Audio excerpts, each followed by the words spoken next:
And now, to give the most famous words in motorsports, is the chairperson of the Indianapolis Motor Speedway, Mary Hallman George. Gentlemen, start your engines.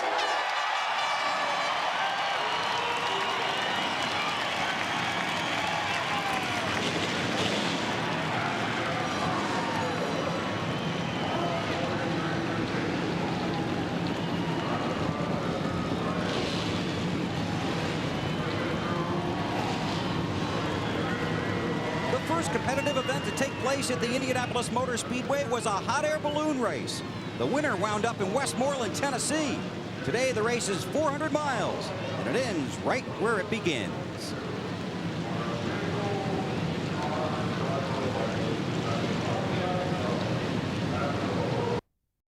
Television cameras made their first appearance at the Indianapolis Motor Speedway in 1949 when the Indianapolis 500 was televised live.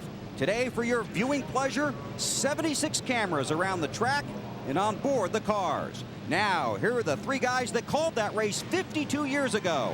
Alan Bestwick, Benny Parsons, and Wally Dallenbach. We'll get you for that, Weber. Thanks and good afternoon from Indy. We are about to get to the very best time of the week. Green flag time on Sunday, and it's made all the more special by being here at the Brickyard. Let's touch on a couple of quick issues that will affect today's race. Benny, first of all, this track's so difficult to pass on. How will it play into the day? Well, it is difficult to pass because the turns are only banked 9 degrees. But Rusty Wallace is starting 37th. And Alan, I guarantee, folks, I guarantee you, they're planning on winning the race. I talked this morning to Robin Pemberton, and never did he say, we're going to run 20th today. He only talked about winning. So I guarantee you, we will see some passing. Wally, in our pre-race show today, you talked about how narrow this pit lane is. What happens on pit road today could determine who wins. Alan, I know firsthand what can happen on pit lane. Last year, we ruined a good finish by getting squeezed into somebody leaving the pits. My crew chief said, clear, clear, clear. I went and I ran into the 17 car, and it ruined our day because we did some damage to the front. It's going to be real important to get in and out of pit lane clean today. Strategy will also come into play. Making up positions on pit road could determine who goes to victory lane. The energy of 250,000 people at Indianapolis, incredible as they get pumped up for the green flag. See that bright yellow pace car right there leading the field? Different driver than normal behind the wheel. That's Jay Leno, the host of The Tonight Show, and Jimmy Spencer is trying to push Leno around the racetrack. You think Jay finds that amusing? No, not very. Jay, the honorary pace car driver here for the Brickyard 400. Here's a look at our Walmart starting lineup. 43 drivers set to go. Jimmy Spencer winning the pole in qualifying, but Bill Elliott in the Dodge outside the front row got everybody's attention after the rule change earlier this week. Young Casey Atwood, 20 years old from Nashville, with Ricky Rudd, the 97 Brickyard 400 winner in row 2. Third row, it's Ryan Newman, the youngster driving for Roger Penske, and Dale Jarrett, a two-time 400 winner. The fourth row, Ricky Craven for Maine, and Sterling Marlin, the third Dodge in the top 10. On the inside of row 5 is Tony Stewart. Indiana boy, let's try to talk to Tony Stewart. Tony, this is Benny Parsons up at NBC. You got me? Yeah, Benny, go ahead. Last night you told us that you had a very good race car. Can you win it today? I think we got as good a car as anybody else does out here. It's just a matter of, staying up front here, keeping good track position, and, hopefully we carry this Home Depot Pontiac to the end. How big would it be if you could pull it off, Tony? I appreciate it. We'll go for it. We'll get one today. All right, Tony. I don't guess you understood me how big you would be. You do not use the access road to But it would be huge. That's NBC, you big dummy. Gotcha. Benny was having a flashback there for a minute. Looking at the rest of the starting field for the Brickyard 400, Jeff Gordon got to come from row 14 if he's going to pick up a third win in this race. Long way to go. John Andretti makes his home in Indiana, considers this his hometown. He's also got a long way to go in Richard Petty's Dodge. A couple of young drivers in row 17, Stacy Compton from Virginia and Kurt Busch from Las Vegas driving for Jack Roush. Dale Earnhardt Jr. again got the final spot on time trial speed, 36th starting position. You heard Marty Snyder's report. He and Rusty Wallace going to try and tag team their way up through the traffic toward the front of the field. Talladega winner Bobby Hamilton and Ken Schrader in row 20. Jerry Nadeau driving for Rick Hendrick, and Robbie Gordon subbing again this week for Mike Skinner in row 21. And it is Buckshot Jones once again bringing up the back of the field. That's the third time in 4 weeks he has qualified 43rd. Failed to qualify 11 drivers. Look at the names on this list too. LePage, Wallace, Petty, and Shauna Robinson failing in her bid to become the first woman to make the Brickyard 400 field. Understand Terry Labonte has made an unscheduled pit stop before the green flag. Dave Burns, what's going on? Alan, a lot of people go in and out of these cars before a race, including the crew and sometimes other people who work with the telemetry that give us the data to get data on the air for our fans. And someone sometime this morning left the window on the right side loose. It fell in. NASCAR allowed them to come back down pit lane and put that back in. They did not penalize them, gave them their spot back on the track. Well, that was very nice of NASCAR to do that. Look at Kenny Schrader back there in about the 38th position. And at Pocono last week, a racetrack similar to this, Schrader was very, very strong. He's got a long way to go to get up front and have a shot at winning the Brickyard 400. 160 laps makes up the 400 miles. Better than 250,000 fans come to their feet, ready for the start of the 8th Brickyard 400 at the Indianapolis Motor Speedway. Jimmy Spencer and Bill Elliott bring the field down for the green flag.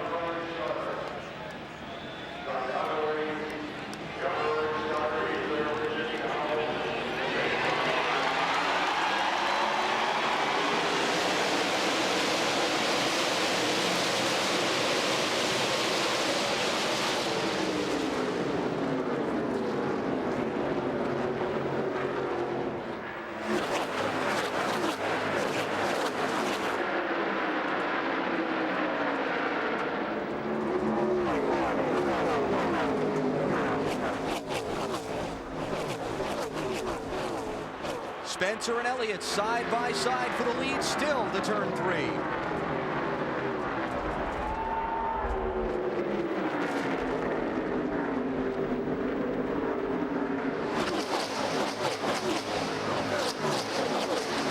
I got a nickel says that camera doesn't finish the race.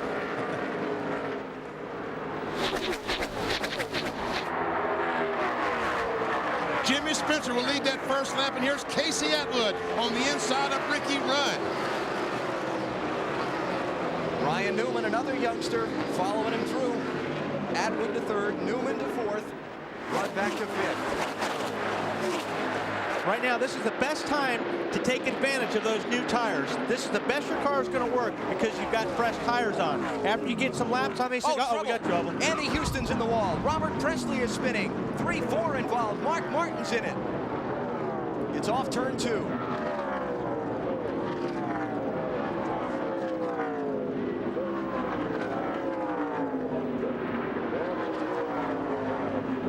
That's Robert Presley in the 77.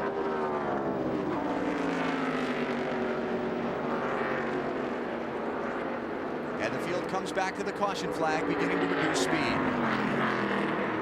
Martin started in 25th position. Houston started in 12th. Martin was running in 23rd position last lap by. So way back deep in the field where the problem began. And you wonder, we saw 3 cars involved. You wonder how many more had some contact. It's been a bad week for Andy Houston. Earlier this week, the sponsor McDonald's announced that they would be phasing out its backing of this team after they run just 7 more races, including today, the end of September after the race at Kansas. This team is all done. And McDonald's goes to be a secondary sponsor on the other car owned by Cal Wells. On the Ricky Craven car. Matt Kenseth's got some damage. A lot of damage to Kenseth's car. Wow. And again, as I said, you wonder just how many more cars out there. Matt Yoakum. And Scott Radel has a hammer. They're trying to beat back down the hood. They've got some tape. They're going to try to piece together what's left of the right front corner of Mark Martin's car. He's pushed the grill back in, so they're probably going to have some water temperature problems unless they fix that. They're trying to get this car repaired as quickly as possible and get the car back out. He'll probably bring it back in so they can work on it some more before we go back to green. Tough break for Mark Martin. Let's take a look at what happened off of turn number 2 as they worked lap 3 of the race. Pretty deep in the field this all started. It looked like Houston, I don't know if there was contact, but all of a sudden his car is going round, and he slammed that outside wall hard with the left side. And look at all these cars down to the inside trying to find a way through. One more shot.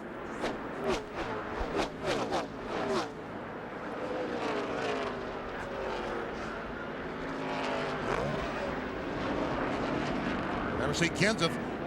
His contact was with the outside retaining wall. Yeah, there you go. Just lost it, didn't he? Got away. Just broke away from him. And that explains why the 12th place car collected the 23rd and on down.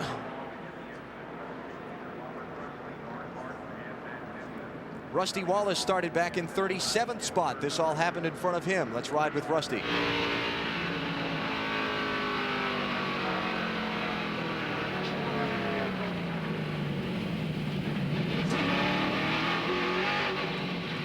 Whoa, Rusty. Almost too soon with the throttle there, Rusty. Worse than a San Francisco morning fog right here. Boy, when you're driving into this and you can't do anything, try to keep the car straight. If your spotter's saying go low, then that's what you do. A lot of these guys got through really clean. We talked about passing, folks. That is the easiest way to pass. If you can get them all stopping, just drive down to the inside. Steve Park, the one car. Luckily, he was not involved in this. Last night in happy hour in the last practice session, he was the fastest car. And Park showing currently in 12th position in the Dale Earnhardt Incorporated Chevrolet. So we're under caution early in the Brickyard 400 at Indianapolis. You're watching NASCAR on NBC. The Indianapolis Motor Speedway, the 8th running of the Brickyard 400, is under an early caution. A 4-car accident off of turn number 2 involving Mark Martin, Andy Houston, Robert Presley, and Matt Kenseth. Let's get some updates from pit road. Here's Dave Burns. Dale Earnhardt Jr. pitted while pit road was closed. He will take the penalty because they had a lot of work to do. He was having brake pedal problems. It was going to the floor. Plus, he had some damage to the car that they're working on now. The left front fender brace was separated, so they repop riveted it in there, hoping to fix that problem for Dale Jr. He's also running hot. They took some tape off to try to accommodate that. Let's go to Marty. They have a lot of damage on Matt Kenseth's car, most of it on the right rear and the right front. That's where the team is working right now. Matt standing right here, and what happened? Something started in front of me. I don't know. I just saw smoke. Somebody started spinning off turn 2, and me in the 77 got slowed up by another car. And the 77 slowed up, and I got in the back of him just a little bit. At the same time, whoever was behind me got in the back of me pretty hard and pushed me into the 77, then spun me out. So I don't know, kind of victim of circumstance. You know, we just couldn't keep it straight for a couple laps, I guess. They had a great day in happy hour yesterday. The car was very fast, but it will be an early day on Sunday for Matt Kenseth. Let's go to Matt Yoakum. Jimmy Finnick is Mark Martin's crew chief. Jimmy, how significant is the damage to the front of your car? Well, we got to get the valence back down. You know, we're way too high, so we got to get it down so we get some, you know, with that valence up, we're gonna push like crazy. That's Jimmy Finnick, Mark Martin's crew chief. They've got the pit sign out. They're going to try to bring him back in one more time and fix the aerodynamic problem he now has in that right front corner. Well, let's see how high the right front corner is. The Dodgers last week got to kick their nose out just 2 inches, and they were talking about how much difference it was going to make. Well, there, the right front corner of Mark Martin's car is pushed up, so there's no way in the world of going around the racetrack without plowing like a snowplow. Right, and because the reason for that is the air is going to get up underneath that nose, and it's going to create lift in the nose, and that actually feels like it's pulling the front tires off the racetrack. So when you turn the wheel, it won't turn. Jeff Gordon running back in 19th position. One of the dangers of the championship leader starting back in traffic, where Gordon did in 27th spot. Remember Pocono last week when Dale Jarrett got wrecked? Here's Gordon coming up on the accident. Yeah, I watched him come through from the other side, and it was pretty impressive.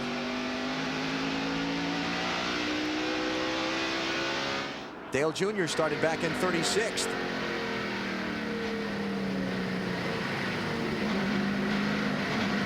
Jeff had a whole lot easier time of it than Junior did. Moving obstacle course for Dale Jr., who continues to come on and off pit road, getting repairs made to the Bud machine. The restart when we come back to Indy.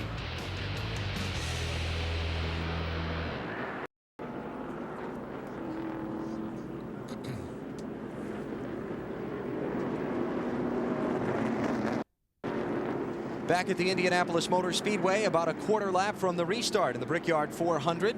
It is Jimmy Spencer leading. Here are the cars involved in the crash. Got some damage one way or another. Ken Schrader had the nose pushed in on his car. You see the others who we've reported on already. So sad to the second lap of the race be involved in this Mark Martin situation after at least looking at running 400 miles and at probably a reduced speed. Plus, it's Indy. You talked about, Benny. They circled those 2 dates on the calendar, Daytona and Indy. He didn't get 5 laps into Indy, and his chance to win's over till another year. Jimmy Spencer bringing the field down for the restart. None of the leaders pitted. All those who stopped were toward the back of the field already.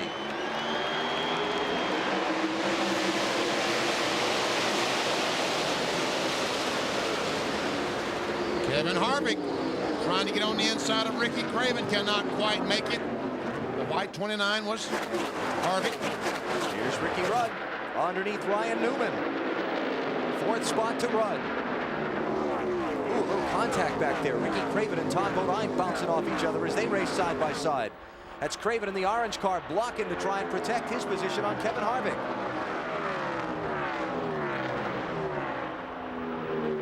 That's where you want to be going into turn 3. You want to be down on the bottom, down on the inside. 9th place we're looking ahead at. Made Todd a little angry. Said, I'm not giving that spot up. I'm not giving way. I'm going to race you this corners and try to beat you back to the line. And he's doing a good job of it.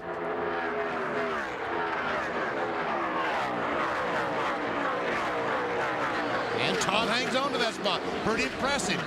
Going the high side through 3 and 4 and maintaining the spot. Especially since they both get engines from the same place, Robert Yates Racing.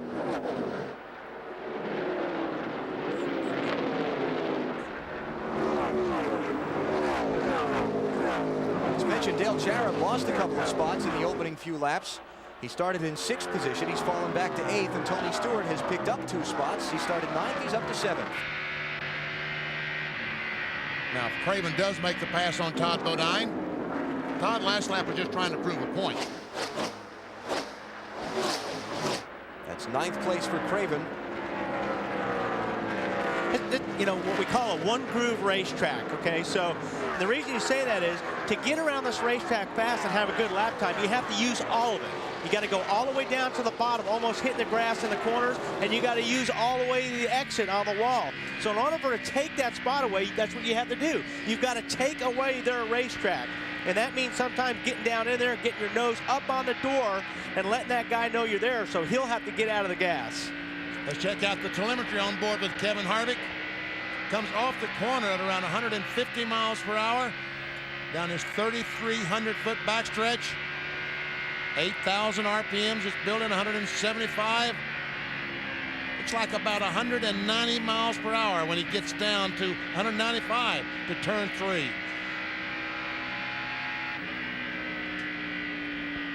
See Todd Bodine in front cannot. Seems to be Todd Bodine having some problems right now, just not able to run around the corners the way that he would like to. But I'm sure that these problems are adjustable during pit stops. He drove in a lot deeper right there, and it looks like over turn 3 anyway, he was a little bit tighter than Kevin was, but see, Kevin's bringing up a little bit more speed getting through the corner, but he didn't dive it in so hard either. The caution that was brought out at lap 3 was started when Andy Houston spun off of corner number 2 and crashed. Marty Snyder's with him now. And it's been a rough week for this young man. You're okay. What happened out there, Andy? Not really sure. Had an awesome race car. Thing really started off there on the first lap and was sticking really good, turning really good. Felt like we were going to have a good day, and just trying to get to the inside of Harvick there, who was working on my teammate Craven, and car just jumped out from under me. I don't know how close Park was to me. I don't know if he got in the back of me or whatever, but the car really stuck good the first lap, and you know, I felt like we were going to have a good car today. So it's just a shame. I mean, it's the way this year's been for us. It's been pretty tough, and just like to tell everybody back home that I'm okay, and very disappointing. I mean, first Brickyard 400, you want to come up here and run well. We qualified well. The crew did an awesome job preparing the car, and you know, we're going home early. And the good news is, guys, he was wearing the Hans device. Okay, now watch here. All these guys are lined up with Kevin. Todd's going to have a hard time getting back in line. The blue car, the 66 on the outside. He's not in the preferred spot. You would not want to be there. Yeah, but he got it done there. I take it back. Steve Park had to squeeze out of the gas to keep from running over Todd Bodine. But Kevin Harvick does pick up the 10th position. I think that was more of a situation of Steve Park pushing the nose and going to push up into Todd Bodine and having to back off to avoid doing that. And Steve Park loses a spot to Ward Burton in the 22 car. Todd Bodine falling back a little bit, Bill. Yeah, Alan, common problem, he's very tight, and they underscored the word very. So that's going to be a problem for him until they get in and remedy that situation. 66 car, very tight. And that's not going to get any better. As you burn the tires off, you burn the fuel off, it's going to get worse. Andy Houston just said a moment ago that the car turned good. The car was really good and turned well. I'm afraid that it turned too well, and that's why the car's turned off Monday. These other cars are really tight. You turn, and the car's trying to plow or go straight. His was just the opposite. Well, a lot of guys yesterday, after happy hour, because they were so tight, they loosened up their cars. They didn't get another chance to practice. So they're finding out right now if they went too far or they didn't go far enough. Perhaps the 96 loosened it up after happy hour, and they went that little bit too far. Ward Burton in the 22 picking up another spot off of Todd Bodine. So Todd back to 12th place. There's Ward driving for Bill Davis. And when you're tight like that, you can't get off the corner, and that's where these guys are beating them. And if they're lined up behind you, they're going to pass you down the straightaway. John's going to be all right. Yeah, it's probably fit a little bit more because of that bar change. That's Tommy Baldwin, Ward Burton's crew chief, talking to him about their car. Jeff Gordon has lost a number of positions since the restart. He took the green flag a moment ago in 19th, and he's all the way back to 26th. Jeff's car is tight. By the looks of it right there, see, he can't get the car down to the bottom of the racetrack. That's just simply, it won't turn. And a lot of these Chevys are having that problem. Got another. In the corners, I can't even turn it, and then the thing's pushing so bad once I get in there, it's awful. There you go. Got another report that Gordon he's also not pleased with his engine. He said it's just not pulling up off the corner. It won't when it's pushing. You're right. When you're tight, you think you've just dropped 100 horsepower out of that motor. When they get that car working, you get more motor. And if you're new to NASCAR, the term pushing and tight, those are interchangeable terms for something called understeer. Front tires don't grip as well as the back tires, so the car doesn't want to rotate around the bend. Well, see, Jeff Gordon, he can make the car turning by backing off earlier, not getting on the throttle, but he can't keep up. So in trying to keep up with the competition and drive it in as far as they do, get on the accelerator when they do, then the chassis is just not adjusted properly. Let's get more on Jeff Gordon from his pit. Matt Yoakum. And Benny, I think we need to build a new animation, one that shows loose on entry and then tight up off the corner, because that's the problem that Jeff Gordon is dealing with right now. He's a veteran, so he knows just a ride until they will make their first scheduled pit stop somewhere around lap 35 to 37, and then they will fix what the problem is on this number 24 machine. Right now they're discussing whether to use wedge, air pressure, or track bar, but they've got plenty of time to think about it. Now, the last thing you want when you're loose on entry is somebody behind you like the 31 car is, or anybody. I mean, because that's going to loosen the car up even more, taking air off your rear spoiler. Here's a bid for the lead. Bill Elliott inside of Jimmy Spencer. And everyone wondered how would the Dodges run with that extended nose. I think we're seeing pretty doggone good. The 9 and 19, both these Dodges from Ray Evernham Motorsports. Running first and third. Sterling Marlin in a Dodge is running 6th. Ward Burton in a Dodge is running 10th. There'll be howls of protest from the Ford people if the Dodges run this well all day. Sorry, Alan, but see how that 19 car is down underneath the 26? That is the key to getting around Indianapolis Motor Speedway in one of these cars. If you can get down to the left side of that car, the corner's yours.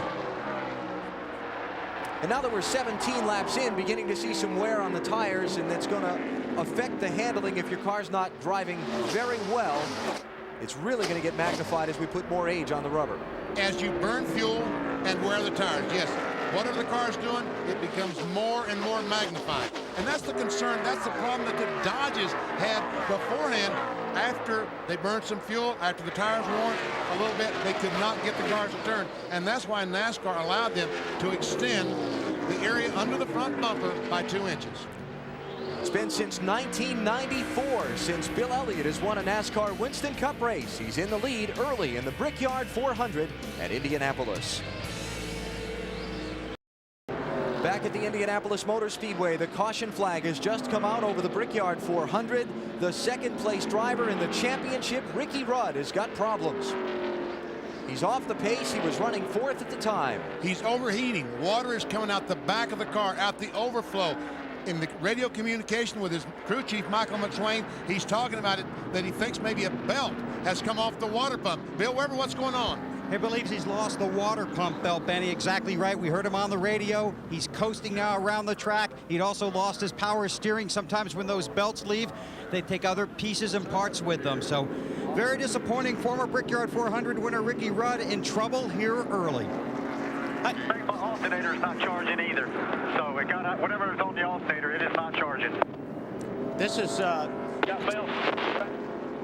it takes a long time to get around this place under yellow. Can they change a belt that quick, Benny? Well, the concern that I've got, if he's thrown those belts off, how's the oil pump belt stayed on the car? And if he knocks that off, and as he's made 5 miles, but I have not heard him say anything about not having oil pressure. No, I don't think they can put belts on and change belts in a lap. I think he's going to lose a lap. Ricky Rudd in the race for the championship, just 45 points behind Jeff Gordon coming into the race, and he's going to be heading for pit road to the attention of the Robert Yates crew. Along with everyone else. Yeah. 22 laps completed in the race as the field comes to the start-finish line, and most everybody is on pit road.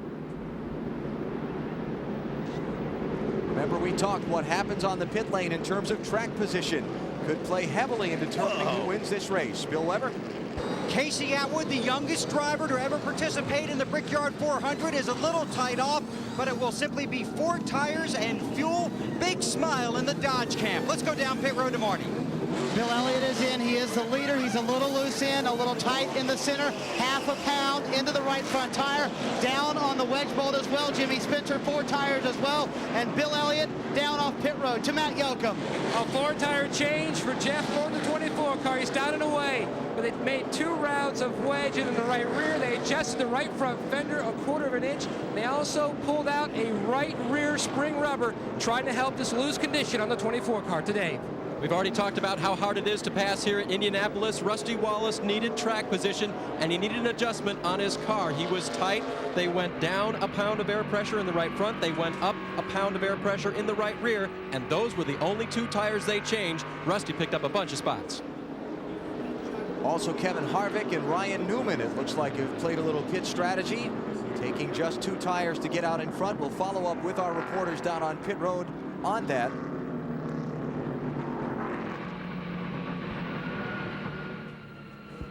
Looks like Dale Earnhardt Jr. has been into some contact on pit road. Wally, you talked about this earlier. There you go, right there. And I'll tell you what, that did not help the 8 car whatsoever, because what he just did, he just crushed the left front corner in on that nose. Watch, give another hit, Earnhardt. You're not happy with that. Hit him. There you go. But see right here, that area right there, guys, that just hurt the downforce of that 8 car big time, and that's going to really hurt here. Got some more action on pit road. Ken Schrader, Bobby Hamilton, crunch, bottom of the screen. And Junior also made contact with that wall that you talked about, Wally.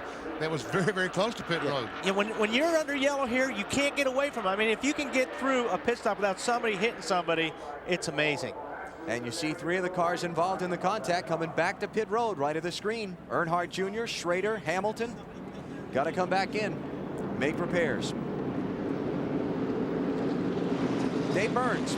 Alan, they are back in with Dale Jr.'s car, and we can see the damage on the left front side. Doesn't look like they're yet going to go to that until they take off the left front tire, perhaps. And now the team will jump in there and try to hammer that back out. Just a little pull and a tug, and they're going to take all 4 tires at this time and top him off with fuel. But they're pulling on it just to try to massage it to be as close as it was to the original configuration. And remember, he's taken this hit plus the one that he took when he was involved in the earlier wreck early on in the race. Let's go to Bill. Well, they continue to work under the hood of Ricky Rudd's Texaco Haviland Ford. They've got a new water pump out. They've got belts all over the place screaming for socket wrenches. Remember, Rudd is one of the top 3 contenders in the race for the championship, coming in here second in Winston Cup points, but losing valuable time at the Brickyard, a race he so dearly wanted to repeat as a winner of. He also wants to continue that challenge for the championship, but he's losing laps and points on pit road. Matt. Bill, Johnny Benson has made his way back to pit road. They lost a lot of time on their initial stop because they didn't get the lugs all on, so that took extra time. So then they figured they're already at the back. Let's bring the car back in, and we'll adjust. They're going to put a spring rubber in the right front. To Alan. Ryan Newman is the new leader of the Brickyard 400. You're watching NASCAR on NBC.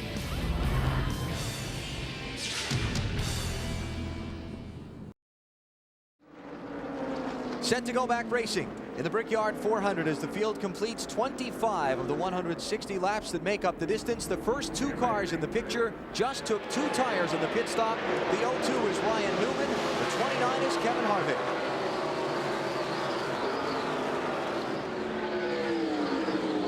Another 99 car, Jeff Burton, also another car that just changed 2 tires, trying to get track position, trying to get up front, and Harvick goes for the lead in that 29 car.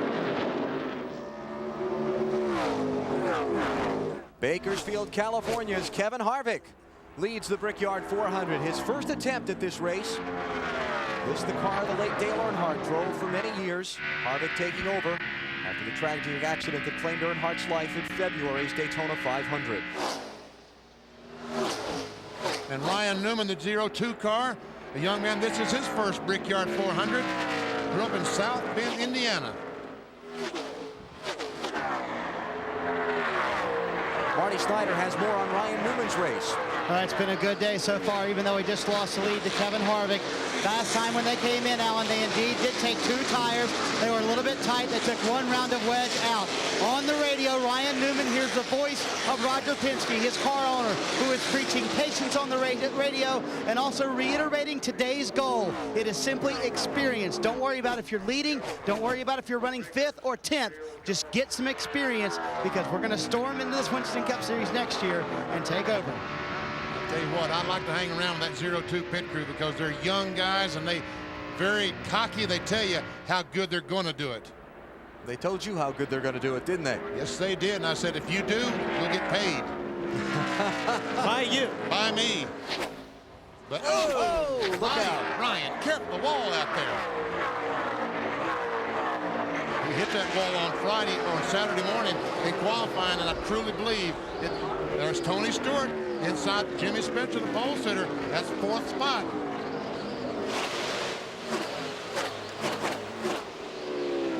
Jimmy Spencer now this morning, we're looking at the intervals, you know, the speed through the turns down the straightaway here at the Indianapolis Motor Speedway, and both of us agreed if Ryan Newman had not brushed the wall off turn 4, he would have been on the pole for the Brickyard 400. There's Ricky Rudd, who came back onto the racetrack 2 laps down after his crew attempted repairs. Obviously, things are still not right with his Ford. Got a lot of drivers running the Brickyard 400 for the first time today. You see the 2 highlighted in yellow. Those are in 1st and 2nd place in the race. Bill Weber has more on Ricky Rudd's problems. Bill? Well, we're walking down the crowded pit road here at Indy with Michael McSwain, the crew chief for Ricky Rudd. He's talking to his driver. Rudd will have to go back to the garage. The car is overheating. Michael, he's talking to him right now and calling out the shots. How bad is it, Michael? How bad is it? We don't know till we start working on it. We got a cooling problem. Okay, well, obviously it was a water pump problem. They did have the belt knocked off. They were also held for 15 seconds for too many men over the wall on pit road. That led to a very vigorous discussion between McSwain and the Winston Cup official down here. Not very happy, more disappointment really than anything else in the 28 pit. And you know what? That's like adding injury to insult. I mean, you know, you lost 2 laps. What's 15 seconds? I mean, I know rules are rules, but still, to me, it's like, hey, man, it's already had a bad day. Why don't you make it a little bit worse? They did. You've never been a referee before, have you? No, I would make a good one. No, I don't think so.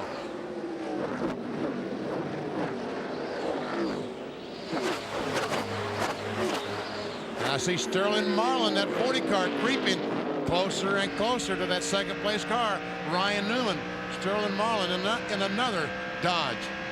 Sterling driving for Chip Ganassi, the winning car owner of the 2000 Indianapolis 500 here. See, right now the NASCAR folks are just tickled pink. They're proud as a peacock because they've got a Chevrolet, a Ford, a Dodge, and a Pontiac running 1, 2, 3, 4. Well, they better take a picture because I don't think it's going to last that for too long. The Dodgers are looking really good right now. Remember? See, go ahead. See how the Sterling? Underneath that Ford, and I'm telling people, that's so important here in Indianapolis, is to drive underneath the guy getting off the corner. That is a key to pass people here, because once you get to the next corner, really, if you're on the inside, that's where you want to be, because the guy on the outside just doesn't have the grip out there. Newman's hanging with him. Now, if they come off side by side here, really, whoever that 20 car goes with, that's really important, but Sterling made the pass. Clear. And here comes Stewart underneath Ryan Newman. Sterling Marlin to second spot. Tony Stewart to third. Jimmy Spencer will try and follow him through in the 26.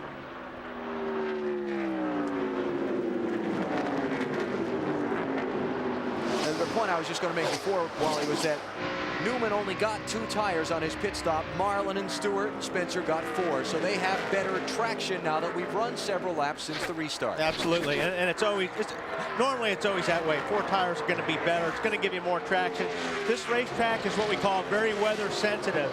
And this track, when it gets hot, the hotter this racetrack gets, the less grip you have in your race car. So I think 4 tires is always better, except the last pit stop. If you need those 2 tires for track position, then you go for it. Wally, every driver wants 4 tires. That's right. Never change 2 tires. Except these young guys. See, Harvick and Ryan Newman, young guys, they don't know. They'll do whatever the crew tells them to do. We're coming up on the 1/4 point of the 8th Brickyard 400 at the Indianapolis Motor Speedway. Kevin Harvick is the leader.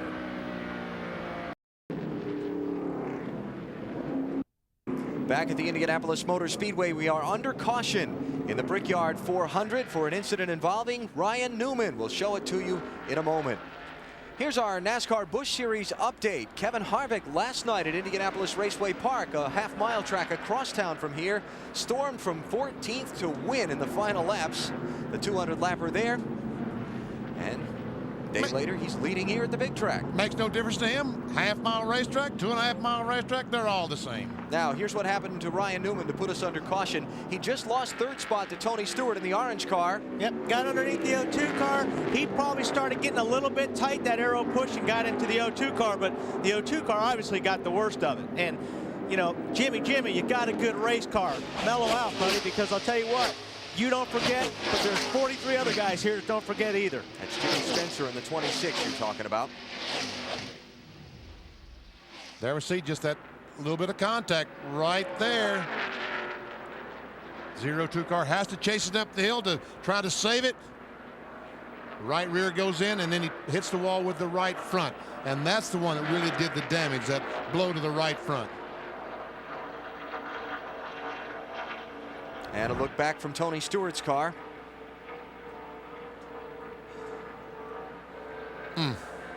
End of productive day anyway for Ryan Newman. Marty? Well, that was part of the patience that they were preaching on the radio to Ryan Newman. Watch out, other guys around you. They do think that Jimmy Spencer hit him. Wally is right. They thought the right front shock was broken. Maybe the right front lower control arm was broken. Both of those are okay. This is how hard he hit. Look at this tire. This is the right front tire. That's paint from the wall at Indianapolis. He hit a ton, and he did hit very hard. A lot of right rear damage for Ryan Newman. Let's go to Bill Weber. And we're on Pit Hook Road here with car owner Robert Yates. He's just returned to pit road after being back in the garage looking at Ricky Rudd. Of course, he owns the 28 and the 88. How bad is Rudd's car, Robert? I mean, they've got to pull the engine apart. It's threw the belts off. It's not really a mechanical change.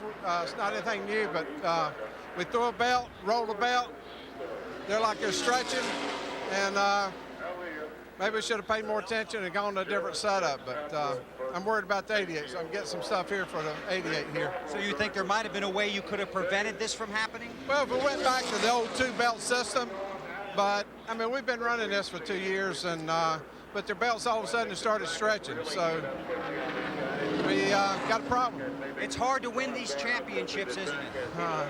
You know, there's a lot of people, a lot of parts that go in these vehicles, and you have to rely on a lot of cross-checking and have a little luck, too.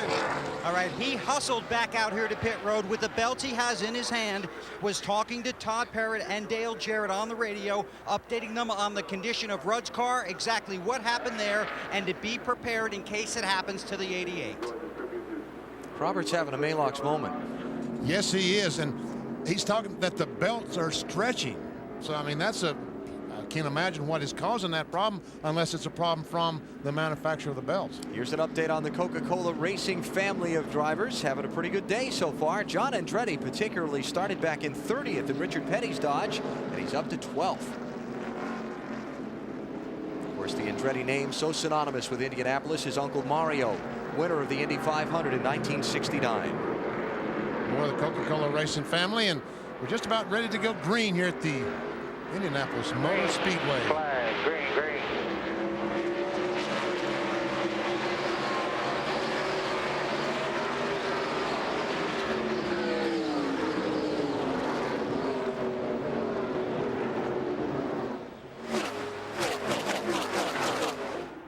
Dave Blaney's in the wall on the front stretch on the restart. Caution's back out.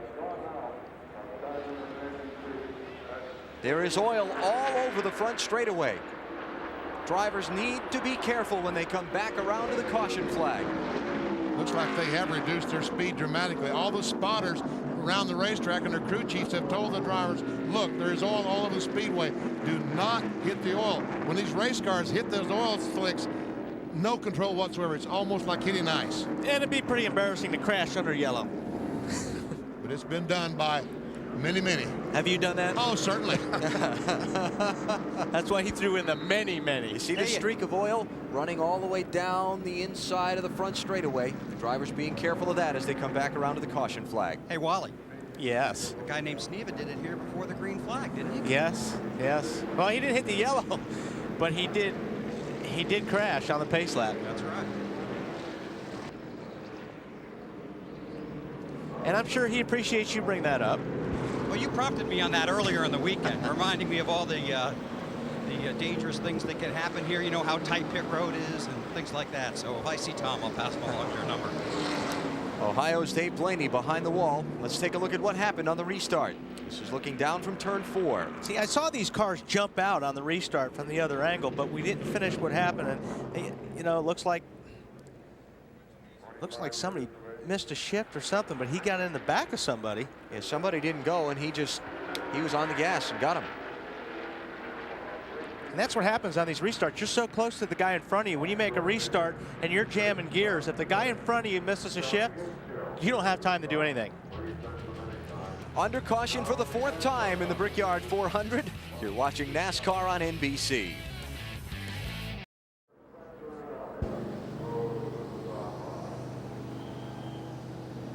Welcome back to the Indianapolis Motor Speedway. Today, the Brickyard 400. You take a look at the Wendy's race menu and what's ahead in the coming weeks, including a trip to Watkins Glen next week that you'll see right here on NBC Sports. Right now on pit road, Casey Atwood, nose damage to the front of his Dodge, ran into the 21 car when one of the other cars in front of him slowed on the track, apparently when Ricky Rudd was having his earlier problems. They brought him down pit road, taping the nose, water temperature at last report 240 degrees. So Atwood, who was having such a great run, this pit was all smiles, now very disappointed with the condition of the car and the condition of their position in the race. Let's go further down pit road to Dave.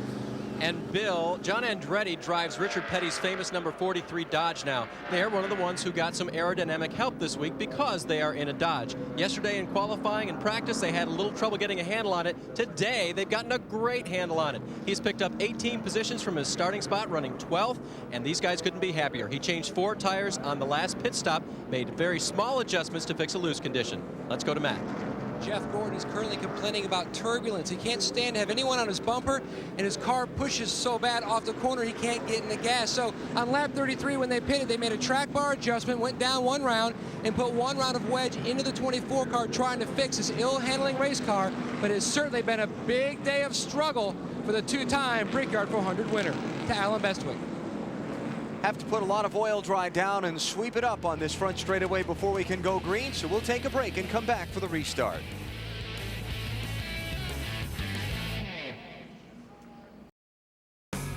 Log on to NBCSports.com for the latest NASCAR news and results. You can email BP your questions and check out his latest mailbag, which includes close-up looks at Dale Earnhardt Jr., Bobby and Terry Labonte, and Bill Elliott.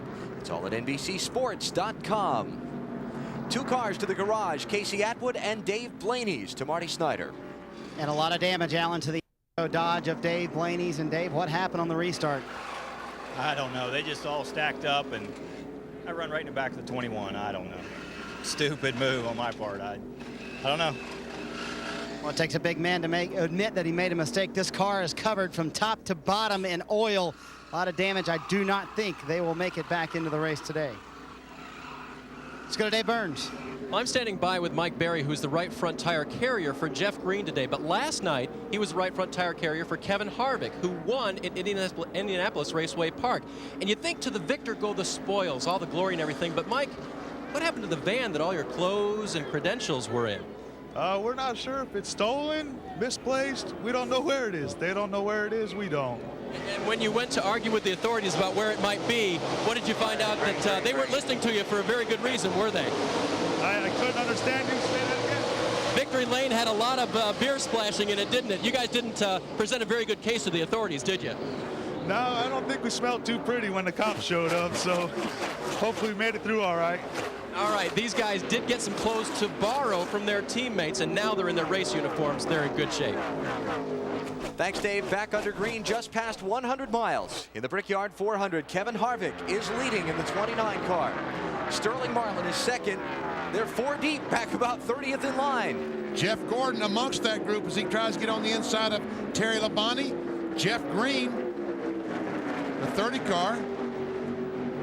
We just talked to his tire carrier. Dale Earnhardt Jr., Ron Hornaday trying to get by Buckshot Jones. The green car is Hornaday. The blue 44, Buckshot Jones. The 5 car, Terry Labonte, is in 22nd position. Jeff Gordon's in 23rd, and then on back behind them. Here's Kurt Busch after 15th spot on Joe Nemechek. Busch in the 97.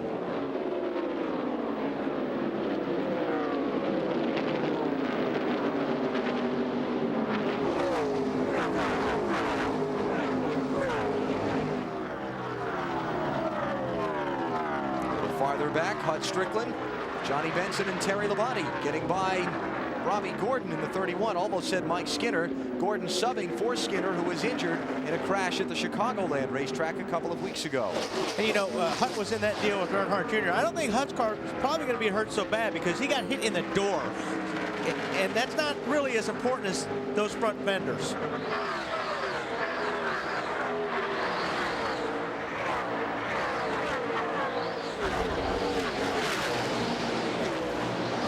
We mentioned Casey Atwood went to the garage a little while ago. Marty has an update on his car.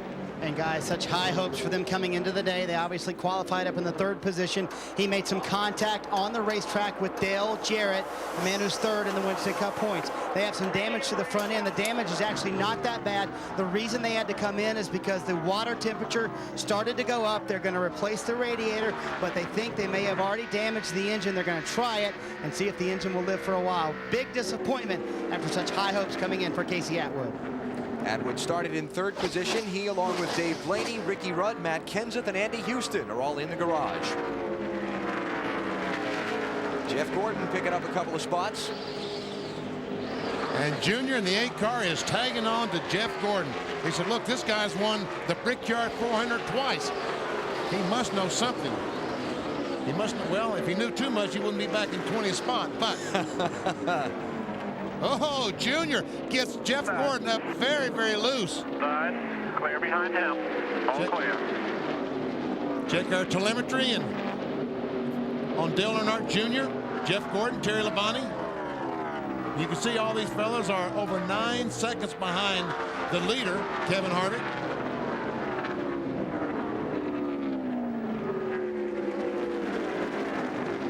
And the harder they have to race in this traffic, the farther behind they're going to get while Harvick's out in front with clear sailing. Here's a challenge for the lead. Sterling Marlin is after Kevin Harvick. And look who's back in third spot. Tony Stewart, that 20 car.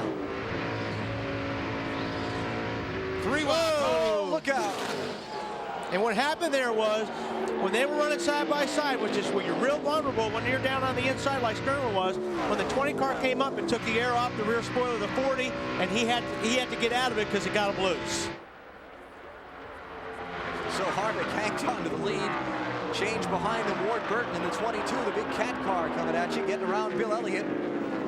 That'll be for 5th spot. Marlin's going to try again. This time he's through. Tony Stewart has a great run as well.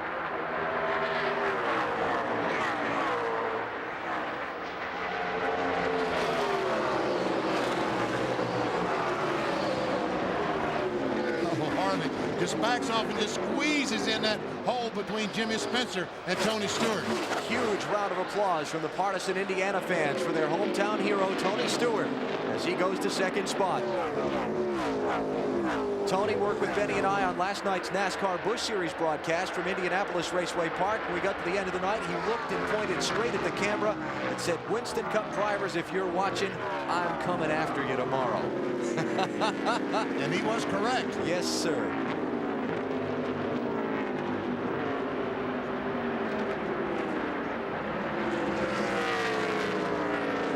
Let's go back and take a look. Here's what Tony Stewart had to say at the close of our show last night.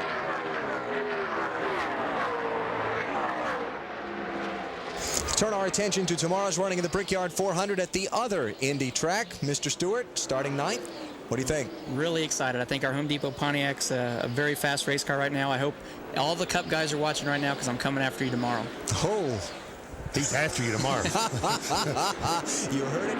And you know, Benny, I tried to explain this to Mr. Parsons early in the week, and he said I was full of it. But there are some guys in this garage area that this is the place. And we've been brought up around the Indianapolis Motor Speedway. And if I had to pick one place to win, this is the place I want my win. Oh, and Tony Stewart as well. Growing up down in Columbus, Indiana, this is by far the place he'd love to have a victory. He'd like to win the Indianapolis 500, but this would be second choice. See 4 drivers who are Indiana-based or consider Indiana their homes. Most of them all now live in the Charlotte area, but this is where they're from, all involved in this Brickyard 400. And Tony Stewart getting closer and closer, and there's that piece of tape, I hope. It's not a banana peel. Tony's getting closer and closer to Sterling Marlin. Oh.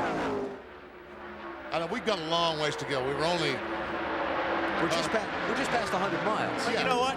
Tony's going to see if he can do it. I mean, he's going to see if this aero push thing is really going to affect his car. He's got to get his car right now for when he does want to make that pass later in the race if he has to. He's going to want to lead this thing. He's going for it. Harvick falling back from these two. Remember, he only got 2 tires on the last pit stop they made. And we get more on Tony Stewart's race from Marty Snyder. And Wally, what Tony's been able to do all weekend long is drive in lower than anybody else here. In fact, they've driven in so low every time in the corners here that they have had to replace the skirt on the bottom of the valence 4 times this weekend because he goes into the corners so low that that skirt hits the ruffle strips. You see how low he is, a little bit lower than Sterling Marlin, and that's where they think their advantage is going to be later in the race, getting that little bit lower line, more air on the nose. They think they can pass cars a little easier.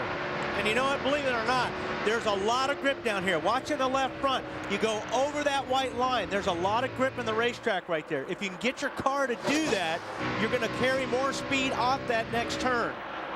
If you can just hit that line, if you can get that left front down right to that rumble strip, yes, there is grip. But if you miss it, then you lose the grip. You saw a minute ago Ward Burton making a pass on Jimmy Spencer to pick up 4th spot. Continuing to move forward. Excuse me, that was Kevin Harvick. He passed for 3rd. Sterling Marlin is the leader of the 8th running of the Brickyard 400 in Indianapolis. You're watching NASCAR on NBC. Sterling Marlin and Tony Stewart hold the top 2 spots in the Brickyard 400. at the Indianapolis Motor Speedway. They're up by 2.2 seconds on Ward Burton. Here's our Napa Field summary. Marlin, Bill Elliott, Ryan Newman, Jimmy Spencer, and Kevin Harvick have taken turns leading. 4 caution flags. Had a crash at lap 3 involving 4 cars. Mark Martin was one of them. Ryan Newman, Dave Blaney have been involved in incidents bringing out the caution. The only cars out of the event officially are Andy Houston and Matt Kenseth, who were involved in the lap 3 crash. We'll talk about the air push I was talking to you guys about. The best thing that the 20 car can do right now, he's about 2 or 3 car lengths behind the 40 to get air on the nose. He can drop down lower. He's getting the air on that left front corner. That's helping his car turn up off the corner. If he gets right behind the guy going to the corner, the car won't turn. So that's why he's backed off probably 3 or 4 car lengths to get that air on the nose. But when he makes a run, what he'll do is he'll run up on that 40 car, drop that car down a little bit lower, and that should plant that left front tire better, make the car turn better getting off the corner. Marty? Well, Wally, I hated to admit it in happy hour, and I hate to admit it now, but you're right. That's exactly what Tony Stewart is doing. He said he's got good forward bite, but right now he said he's just going to follow Sterling for a while because he can't quite get the run that he wants, so he's just going to lay right there, follow him for right now. On the radio, Tony Glover is telling Sterling, Marlin, you've got to want this race more than anyone else out there. Keep Stewart behind you. How bad do you want it, Sterling? How bad do you want it, Tony? We'll find out. Bill Elliott trying to take over the position from Jimmy Spencer. Moves Bill Elliott into 5th. We're going to be coming up on some pit stops for some of these lead cars. Sterling Marlin and Tony Stewart have not been on pit road since lap number 22. So somewhere lap 59 to lap 62, those guys are going to have to come on pit road under the green and make a stop. See some damage to the back of the 88 car. I think that's who the 19 car ran into, Casey Atwood, and I don't think that's hurt anything, but nevertheless. It's not helping. It's not helping, that's right. Dale Jarrett, 7th spot. If it helped, that's the way the car would look from the factory, but it didn't look that way. Jarrett lost a couple of positions in the opening 2 laps before that first crash. It's not really gone anywhere since. And that's not helping.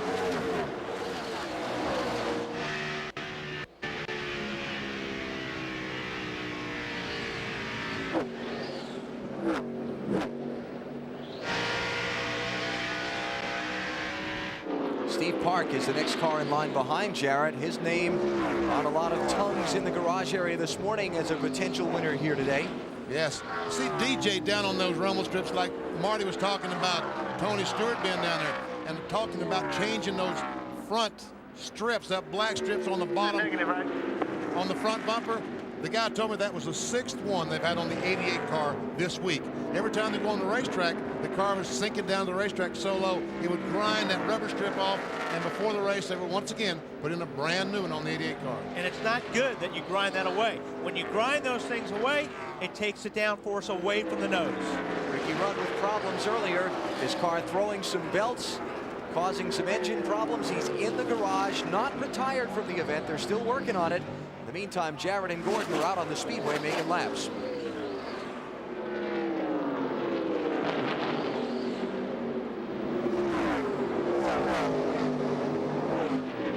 Bill Elliott got by Jimmy Spencer a couple of laps ago. Now he's moved up on the back of Kevin Harvick. Trying to work on him. 4th and 5th place there. Harvick in the white car and Elliott in the red number 9. Talking to Ray Evernham this week, he was so proud of the job that Bill Elliott did last week at Pocono. Yeah. He said that old guy got up on top of that steering wheel last Sunday and really tried his best to win the race. Here he comes on the inside of Harvick. Elliott had a 4th place finish in that race a week ago today at Pocono. Harvick's got a little bit of damage here, it looks like, on the left rear bumper. And Dale Jarrett under Jimmy Spencer, 6th spot.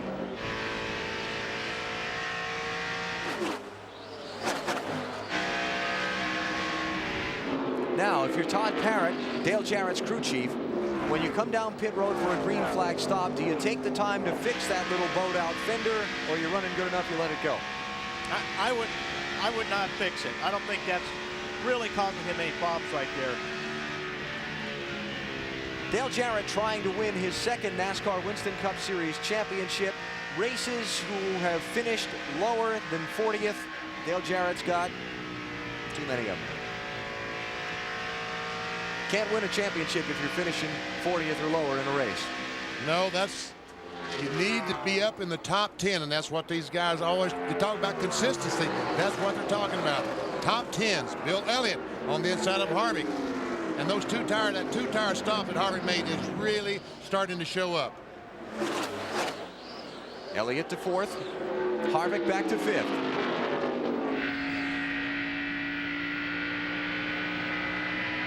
Coming up on pit stops for some of the leaders in the Brickyard 400. We'll take a break and come back to cover them for you. You're watching NASCAR on NBC.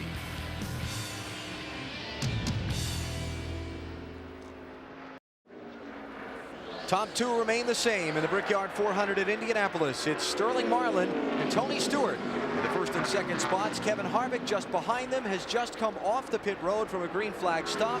Now Dale Jarrett and Bill Elliott are both in for service. It looked like Tony Stewart was going to make a pit stop this time. He was waving frantically. Marty. And Denny Dale Jarrett is in. They're wheeling around to the left side right now. He came in running in the 5th position. Their car has been pretty good all day long. A little bit tight. They make an air pressure adjustment and 4 tires to Matt Yoakum. Jeremy Mayfield is down and away. They closed up the rear stagger because his car was loose, especially when someone is up behind him. On the radio, he and Rusty Wallace communicated together that they would pit together. And they have. And here comes Tony Stewart down pit road for tires and fuel. Let's go, Marty. And Tony Stewart is in, Benny. He's been having a terrific run. He told the guys on the radio, we've got a great car. Don't get discouraged because I'm not going to show what we have yet. 4 tires and no adjustments for the Indiana native Tony Stewart, who desperately wants to win here at the Brickyard 400. Let's go to Bill Weber.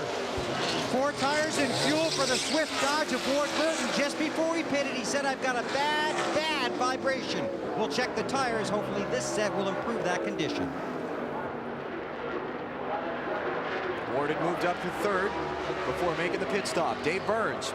John Andretti leaves pit road after making a 4-tire stop. He was just a tick loose. They made an air pressure adjustment to try to tighten him up here. And that's a good thing here because guys are always fighting tight. And John had it just a bit loose. Leaders in. Sterling Marlin at lap number 63. Steve Park takes over the lead. Marty Snyder covers Marlin's stop. And Sterling did not say a word that entire run. He was sliding the nose just a little bit in the corner, but they're very happy with the race car. They put some water in the window. He pushes it away. Sterling feeling very good inside the car. They obviously have a great chance to win, and this team and Sterling have not won in a long time, since 1995. 4 tires, no adjustments for the leader, Sterling Marlin.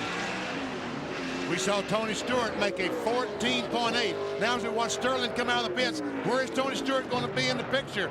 Is he going to be in front of Sterling, or is he going to be behind? There goes Tony Stewart. There's Sterling back on pit road. It looks to me like Tony Stewart is going to win that race off pit road. By a bunch. Well, and the pit stops were close. Where Tony Stewart made his time up was slowing down to get into the pits and then going up through the gears when he left pit lane. That's where he made up his time.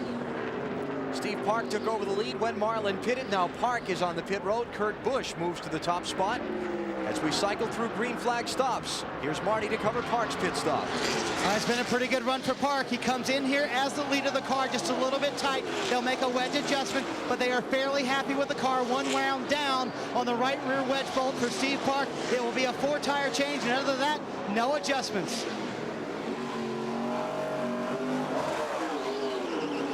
$15.7. 4,100. Good. No problem. No pressure.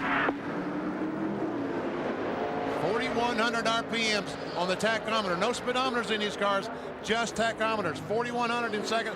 That was the pit road speed. Here was our leader, Kurt Busch, coming down the pit road to Dave Burns.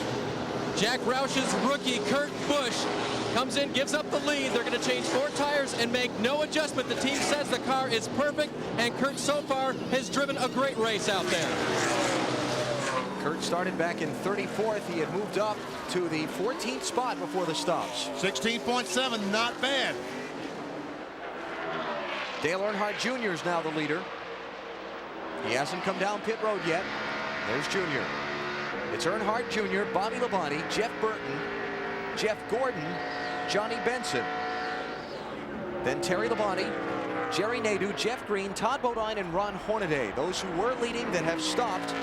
Tony Stewart and Sterling Marlin are now back in 20th and 21st positions. And remember, we've got kind of an out-of-kilter sequence of pit stops. Marlin and Stewart had stayed on the racetrack under a couple of subsequent cautions. So these guys like Junior now, they can probably run another 11, 12 laps farther before they'll have to stop. Critical for Marlin and Stewart that the caution doesn't come out before then. Well, actually, it's probably not that big a deal because they stayed on the lead lap.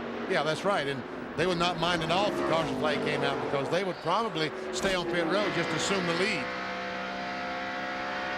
when all these other cars made their pit stops. So Dale Earnhardt Jr., who's had a somewhat adventurous day, started back in 36th position. We saw the contact earlier he had on pit road. When he made an early stop, he and Hut Strickland got together, damaged the left front fender on his Chevy. And now through the cycle of stops, he finds himself leading the Brickyard 400. And 4 or 5 laps ago, we saw a shot of Dale Earnhardt Jr., and right behind him was Bobby Labonte in the 18 car. And now we look back, and Labonte has lost about 100 yards. So Jr. right now a little faster than Bobby Labonte. Last year's winner of the Brickyard 400, I might add, talking about Bobby Labonte. Difference fresh tires can make. Dale Earnhardt Jr.'s last lap time was a 55.2 second lap. Tony Stewart on fresh tires, 54.6, so a half a second a lap. How much longer can Junior and those guys afford to stay out before they get fresh tires and give up that kind of time to the leader? Well, that's the problem. You know, they're making up a lot of track time right now, and you still have to come in to make a pit stop. But it depends on the fuel mileage. And, you know, as bad as Dale Earnhardt Incorporated's fuel mileage was at Pocono back in June, they've worked very hard on it, and now it's about as good as anyone else. Dave Burns, what's up with Junior's crew and their pit strategy? Alan, they think that they can go about another 4 laps before they have to come in and change those tires, and so that's what they're planning on doing unless they get a caution earlier. Right now, Junior says the car is real good. He doesn't want any changes on it. He says he's just a little bit loose when he's running by himself, but when he's in a pack of cars, it turns very, very well. And that's especially good news because of all the damage they repaired. His aero situation is very good. So Junior coming in at about 4 laps now. The driver who started the race in 3rd position, Casey Atwood, his car has just been retired from the Brickyard 400. Overheating problems have damaged the engine. Remember, we saw the nose all caved in. They were working on it back in the garage for a while. They've given up the ghost. But Bill Weber said that was the youngest driver to ever start a Brickyard 400. Imagine when Casey comes back next year, just how badly he's going to want to win the Brickyard 400. There we see Kevin Harvick on the inside of Robert Presley. There's Casey Atwood's teammate Bill Elliott chasing Jimmy Spencer. Now, this is the picture we've seen all day. Talking about Jimmy Spencer, the 26, and Bill Elliott. Seems like every time we look up, they're together. And right now they're racing for 26th and 27th, though that's pending the rest of these pit stops. Jeff Gordon's one of the guys who hasn't stopped yet. Matt, what's going on with them? Right now, Alan, they're just waiting to about lap 72 to 73. Then they will make their scheduled pit stop. Remember, they pitted off sequence on lap 33, so they have gone a little farther than the other contenders. You know what, really a scary thing, if Jeff Gordon can run to 74, they could make this on a couple more stops. This thing might turn into a fuel situation. It's always a chance here at this race. You know, this has been sort of an atypical Brickyard 400. We've had more caution flags than normal in the first part of this race. We're not quite to halfway yet, and we've already had 4 caution flags. We've gone races here where we've only had 2 and even 1 caution flag the whole 400 miles. And I'm also surprised how many cars haven't made changes. These guys are happy with their cars, and that's real unusual here for Indianapolis. Well, I don't think Jeff Gordon's happy, Wally. They're not really sure what to do to the car to make it better. No, but I mean the 20 car and all those leaders, the 40 car, a bunch of those guys came in, they didn't change anything. Kurt Busch, don't change anything. Jeff Burton just in front of Jeff Gordon, the 99 car. And they will now move up in positions as the leader pits. Dave Burns on Dale Earnhardt Jr. Allen, he makes the hard left-hand turn to get into his pit stall. The last thing he said on the radio was pretty neutral. And so, they're not going to make any changes to the car. Very good news for them. This will put them maybe within a fuel window to do it on one more stop from here. A great and quick stop from Dale Earnhardt Jr. Let's go to Matt. And the 10 car of Johnny Benson is in. This will be a 4-tire change. They were talking about on the radio making a wedge adjustment on the left side of the race car. Nothing yet, and Benson is down and away. Michael Waltrip also on and off pit road with Benson as Johnny leaves. Giving James Dean a ride today.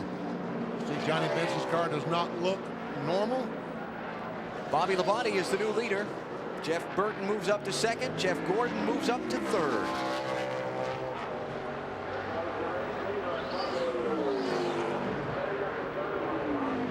Jeff Gordon would love for Bobby Labonte to make a pit stop so he could lead the race and get 5 bonus points. Because Ricky Rudd has had trouble. Right now, I don't think the 88 car has led the race today. No, sure hasn't. But Gordon is third behind Labonte and Burton, and got to have enough fuel for those two to work. And Bobby Labonte, that 18 car, the green machine coming right at you, his team generally gets better fuel mileage, the Joe Gibbs owned team, than a lot of their competitors. The 99 car is another team. Jack Roush cars get tremendous fuel mileage. I tell you, I would not be surprised if the Roush cars could not make it on one more stop. Is Jeff going in? It looks like it, yep. I saw him move his hand, so telling the guys behind him he was coming in for the pits. And Bobby Labonte pits at the same time. So Labonte and Gordon are in. Jeff Burton takes over the race lead. It's going to be 4 tires. You need the ice. Bill Weber covers Bobby Labonte's stop for us. Well, here comes the defending champ of the Brickyard 400 off the win last week at Pocono. The same car that he raced there. They made that decision in victory lane. They weren't going to bring it. It's going to be 4 tires and fuel for Bobby Labonte. Not expecting to see a chassis adjustment. Good run so far. Watch the fuel mileage. We go to Matt. Jeff Gordon is down and away. It was a 4-tire change for the 2-time Brickyard 400 winner. He said his car was not as bad on entry. Remember, it was loose, but it was still very tight up off the corner, so they adjusted with air pressure.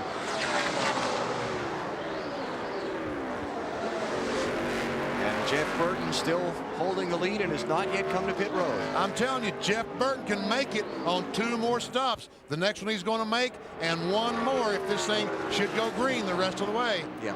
495, that's great. And he ran 54.95. That's not bad.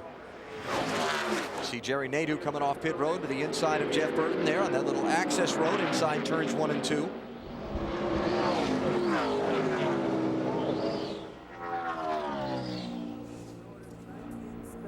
It was lap 33 when Jeff Burton last pitted.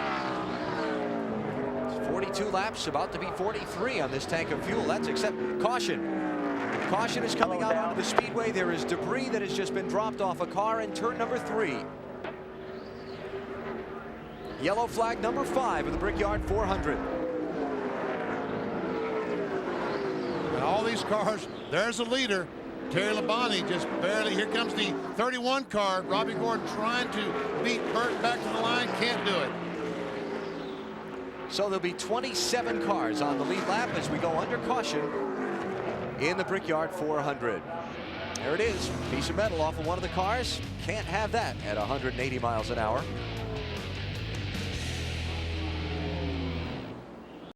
Road is open. It is open. 5,000. Back at Indianapolis, the big debate. Do you stop once again under this caution? Do you stay out and protect your track position? Tell you what, Jeff Gordon, Bobby Labonte, some of those cars that just pitted. There, Tony Stewart. He was headed for pit road and decided not to pit. But Sterling Marlin did come back in. Gordon and Labonte stayed out. Most of the other front runners have come on to pit road for service. Stops with 84 laps to go. Dave Burns. Rusty Wallace is in. Crew Chief Robert Pemberton said, let's come in now, put on 4 tires and take our lumps, get the fuel window up, and they also want to make another change. He was still a little bit loose. Let's go to Bill. Great run so far, but Jeff Burton has to watch out for Brett Bodine. They freed him up with air pressure and a track bar adjustment. Kevin Harvick coming off pit road in front of Jeff Burton. Here comes Sterling Marlin. Dale Jarrett's going to get out in front of him. Ricky Craven, tied right. Jeff Green, Jimmy Spencer. Where's Bill Elliott? Oh, he's back there right around Jimmy Spencer. Caution was a big help for Jeff Green. He was second when the yellow flew. That good pit stop, he just gained a lot of track position from where he was before all these pit stops began. So Tony Stewart's team decides to leave him out on the racetrack. And I tell you what, that was a last-minute decision. We saw Tony Stewart going towards pit road, and at the last second decided not to. Stewart will reassume the lead in the Brickyard 400 as we're 4 laps from halfway at the Indianapolis Motor Speedway.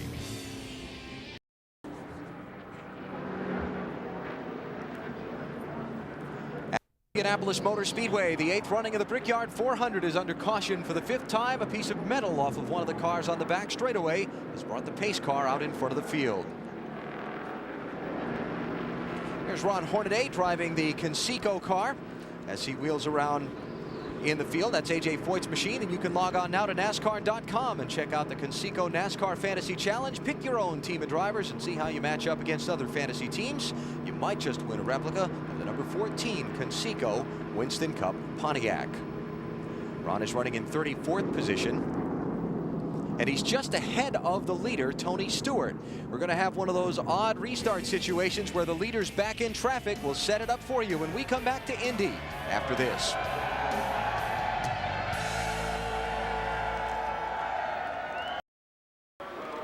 And welcome back to Indianapolis. All the Jared, familiar face around this track and certainly around the NASCAR Winston Cup garage. Ned with his 2 championships, Dale with a championship back in 1999, and of course 2 wins here at the Brickyard 400. Running 9th on the racetrack, trying to become the first 3-time winner of the Brickyard 400. The field coming around to get the Green and Allen, one of those unique restarts. Yeah. Cars stayed on the racetrack under the caution, setting them on the tail end of the lead lap. Ron Hornaday is the last of them. He's running back in 34th position. The leader, Tony Stewart, is well back in line. There's Stewart with a half a dozen cars that are on the lead lap in front of him. And Steve Park going for the lead. He's on the inside of Tony Stewart. Park in the yellow car. And this is where you get in a situation where patient. Tony Stewart, Park, they want to get through these cars as quick as they can, but it gets really bottled up. And this is where you got to be really careful, where you get into a situation like we had last week at Pocono, where Dale Jarrett got caught up in a wreck that started in front of him on a restart just like this. Michael Waltrip in the 33rd place as Park looks inside of Stewart for the race lead. He's got it in turn 4. And somehow Tony Stewart gets down between Steve Park and Dale Earnhardt Jr. Halfway through the Brickyard 400, 200 miles down. Look at Jeff Gordon down low on Dale Jr. and Kevin Harvick. Uh-oh, something's got to give. Outside. Dale Jr. on the inside of Tony Stewart, trying to take over the 2nd spot, and he will. Stewart to 3rd, Jeff Gordon is 4th, Kevin Harvick is 5th. Here comes Dale Jarrett on the inside, 3 wide.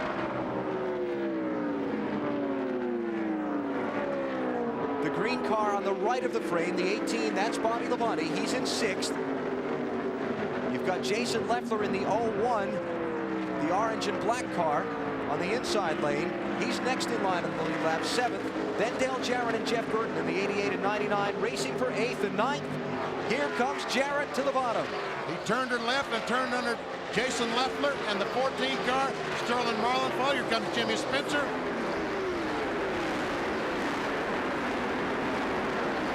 And all I can say is, boys, be careful. Tense, anxious moments. Oh, Jason Leffler just about took the right side paint off that car. He just touched the wall with the right side.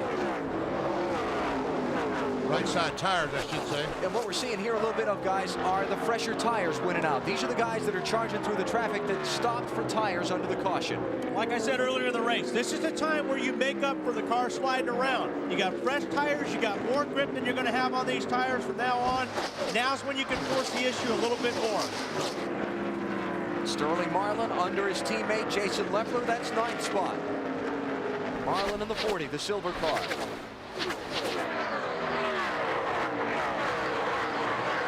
Jimmy Spencer's down underneath the 0-1 car on Jason Leffler.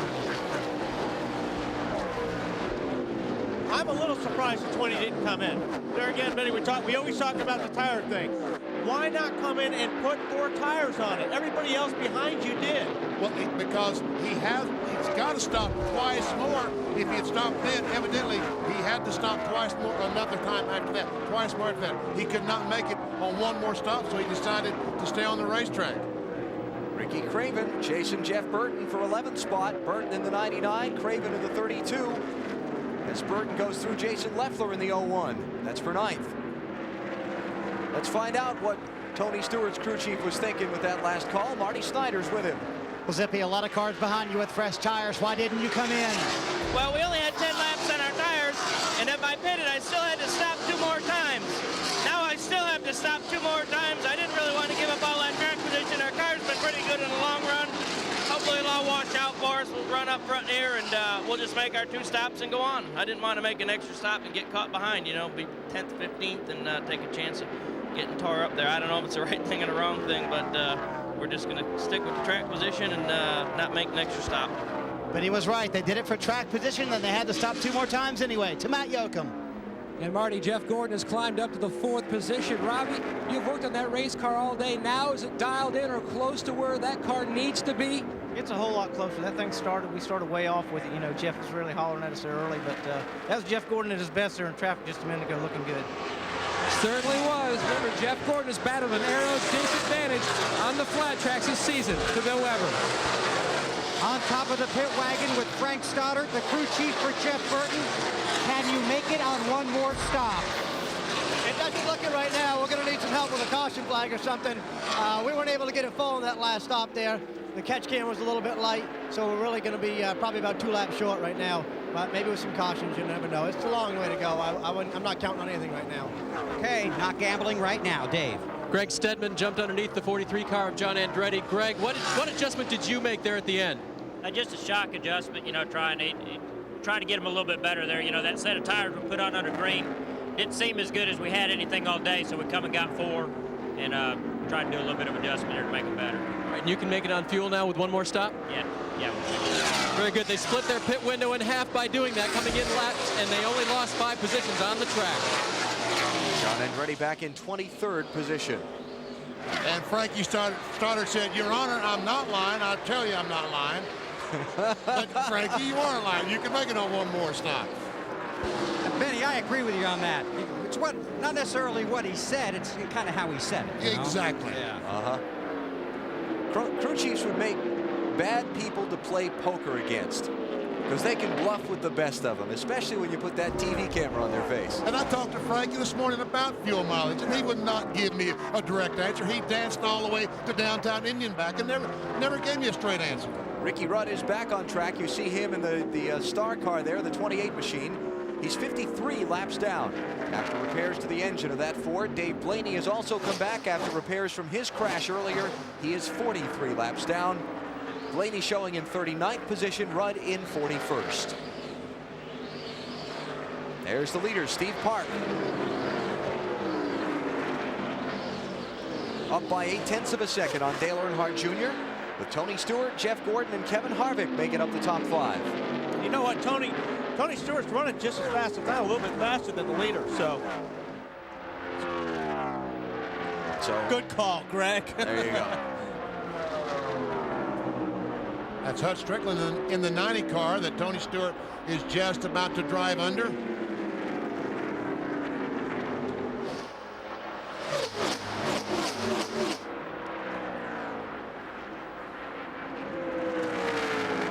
Remember, Dale Jr. started well deep in the field in 36th position.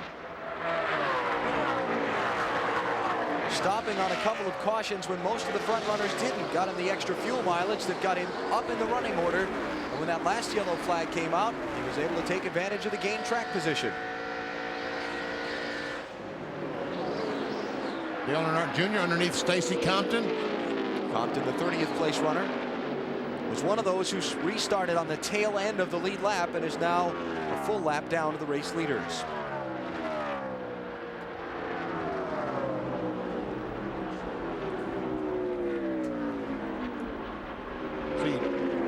Our bubbles go on top of the 24 car of Jeff Gordon, 29, Kevin Harvick, and Dale Jarrett, the 88 car.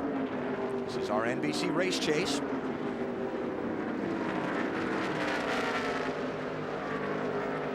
And these drivers running in 4th, 5th, and 6th positions. They're running Indian file right now, if you didn't know that, Benny. What is that? That's what I was told the term and what happens when they run like that. It's called Indian file. Instead of in a straight line? Right, or drafting. Or drafting. Single file. Single file, yeah. You wouldn't be making fun of a particular member of our broadcast team, would you? Yes, I would. Okay, that's what I thought.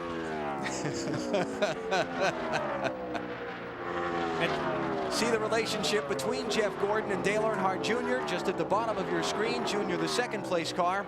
And here's Kevin Harvick.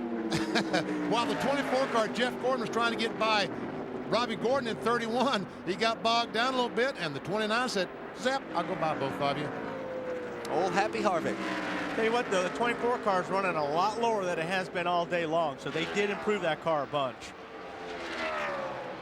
Alan just called the 29 car Kevin Happy. That's his nickname. And you wonder why? Because he smiles all the time. All the time. But with a season like he's having, it's no wonder. Steve Park and Dale Earnhardt Jr. in the Dale Earnhardt Incorporated Chevys lead the Brickyard 400 at Indy.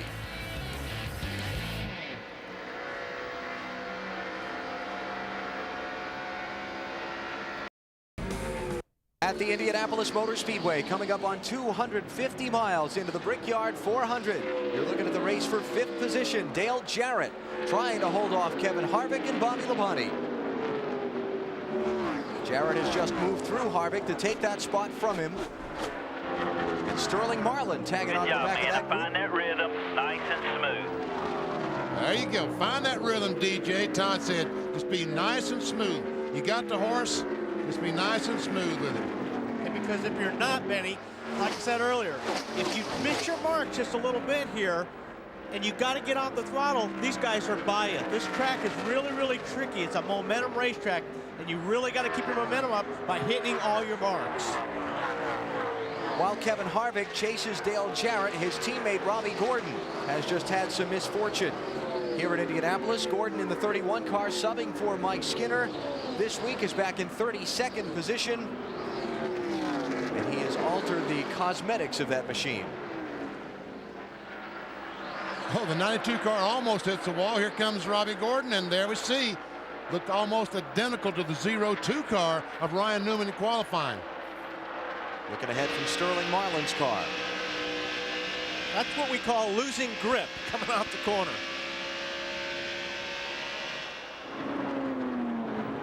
And again, Robbie Gordon back in 32nd position. He's 1 lap down to race leader Steve Park.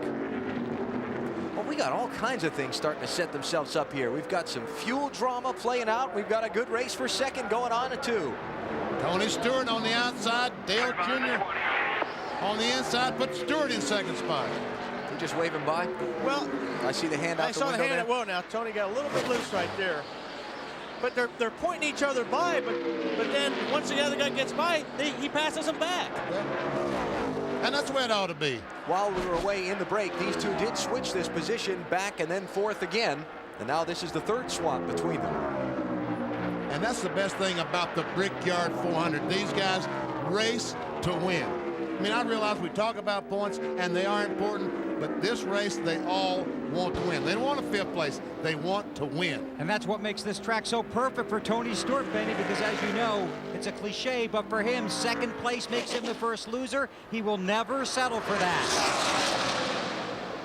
Yeah, we heard from Tony in our pre-race show as he and Dale Jr. swapped that spot again. What's going on there? What is up with that? Did Tony Stewart lose? Did something happen to the engine? Dave, what's going on? Benny, they just talked on the radio about getting free in clean air for Dale Jr. You can let him go ahead of you, you can let him be behind you, but one way or the other, in order for the 8 car to run well, he has to have the clean air. Yeah, but why would the 20 car let him go by and give him that clean air? It's like, unless he couldn't stand having Junior's car behind him aerodynamically, it was upsetting the handling on his car too much. Yeah, but they're talking about the 8 car. Yeah, but I mean, Tony Stewart just let him go. Yeah. I mean, he pulled over and let him go, right? Yeah, and maybe if the 8 was behind him, it was getting Tony loose, and Tony just said, hey, go. Yeah. He just couldn't stand. They tried it both ways, and Stewart couldn't stand to have that car close behind him. It was upsetting the back end of his car too much. And that's what happened earlier. Tony got into turn 1, and he did get loose with the 8 car right behind him. I'll bet you we're going to hear from Pit Road about this very subject momentarily. Marty? Bingo, Alan. Yeah, you guys are exactly right. Tony said he's just a little bit loose in the middle, and when Junior's behind him, that makes him worse. It's what we call aero loose, and he can't get that air to the back of the spoiler, so he just let him go. Said, all right, here in third, guys. Again, they have a great car, and they still think they're going to win this race. Of the top 5 cars last lap, without looking, who do you think was the fastest car the last lap? Of the top 5? That one. Jeff Gordon. Really? Yes. Well, okay, there's Todd Bodine right in front of Steve. So he's holding Steve up a little bit, but right now Jeff Gordon is coming to the front. Pretty good day for Dale Earnhardt Incorporated. 1 and 2 for Park and Earnhardt Jr. Guys are starting to put a little pressure on you now, but it still looks good.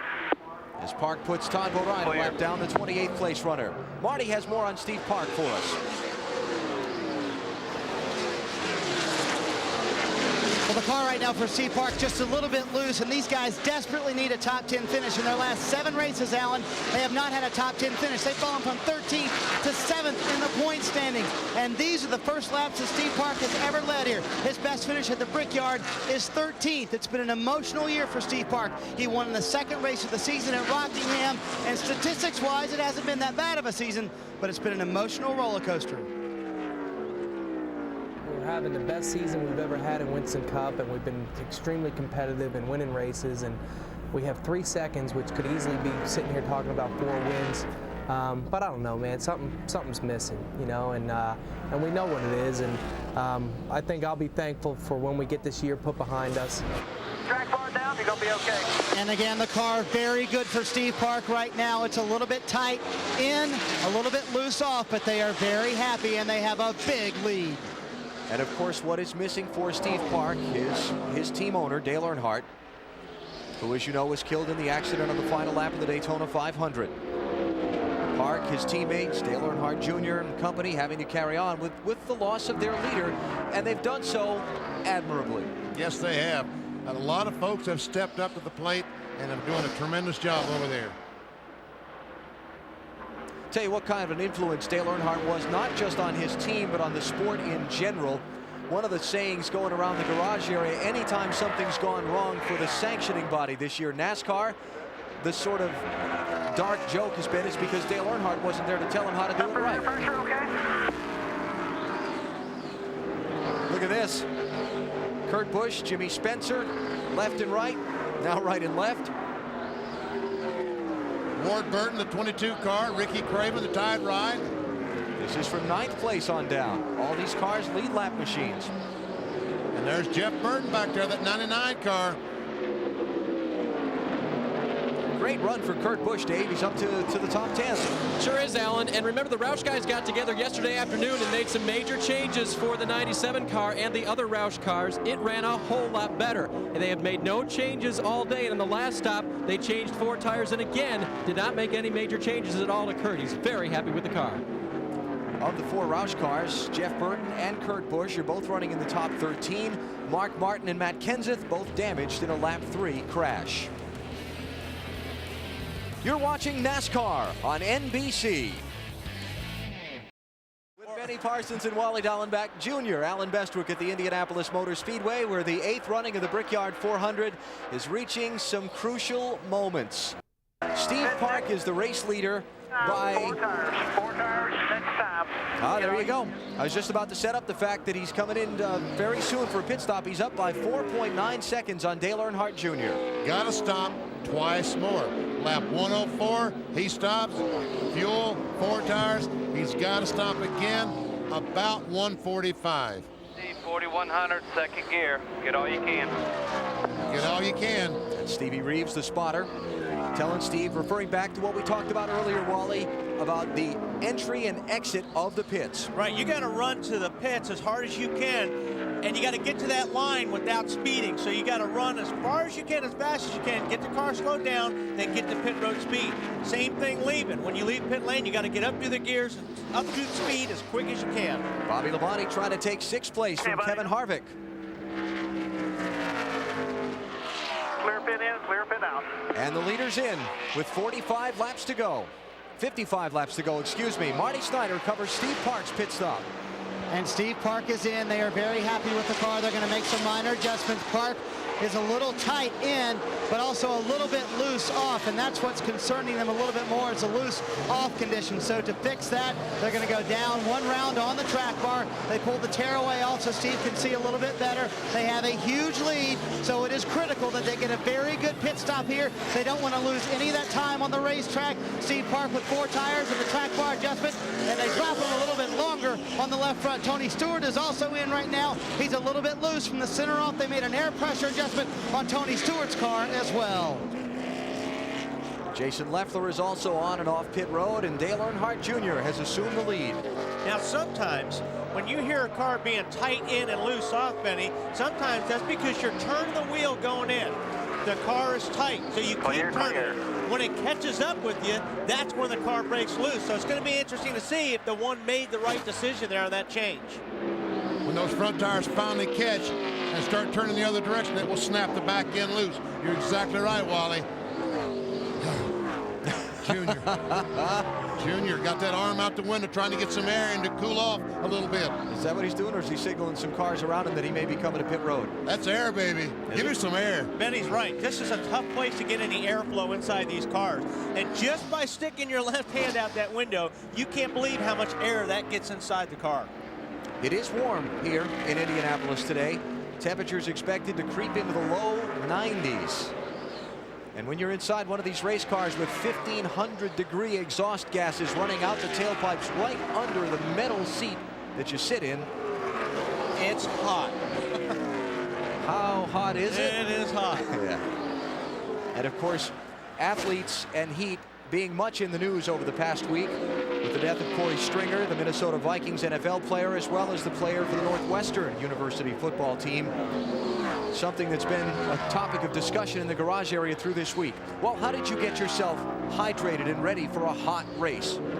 Well, you really start drinking a lot of fluids Thursday or Friday before you get here, and you just keep drinking. Another thing that helps me is put an ice pack inside my uniform. That actually keeps your blood cool over your heart.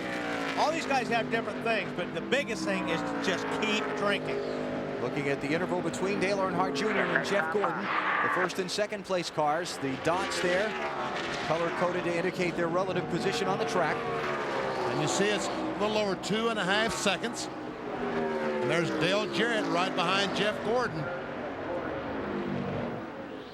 Jeff Gordon, he looks like he and Dale Earnhardt Jr. about the same speed right now.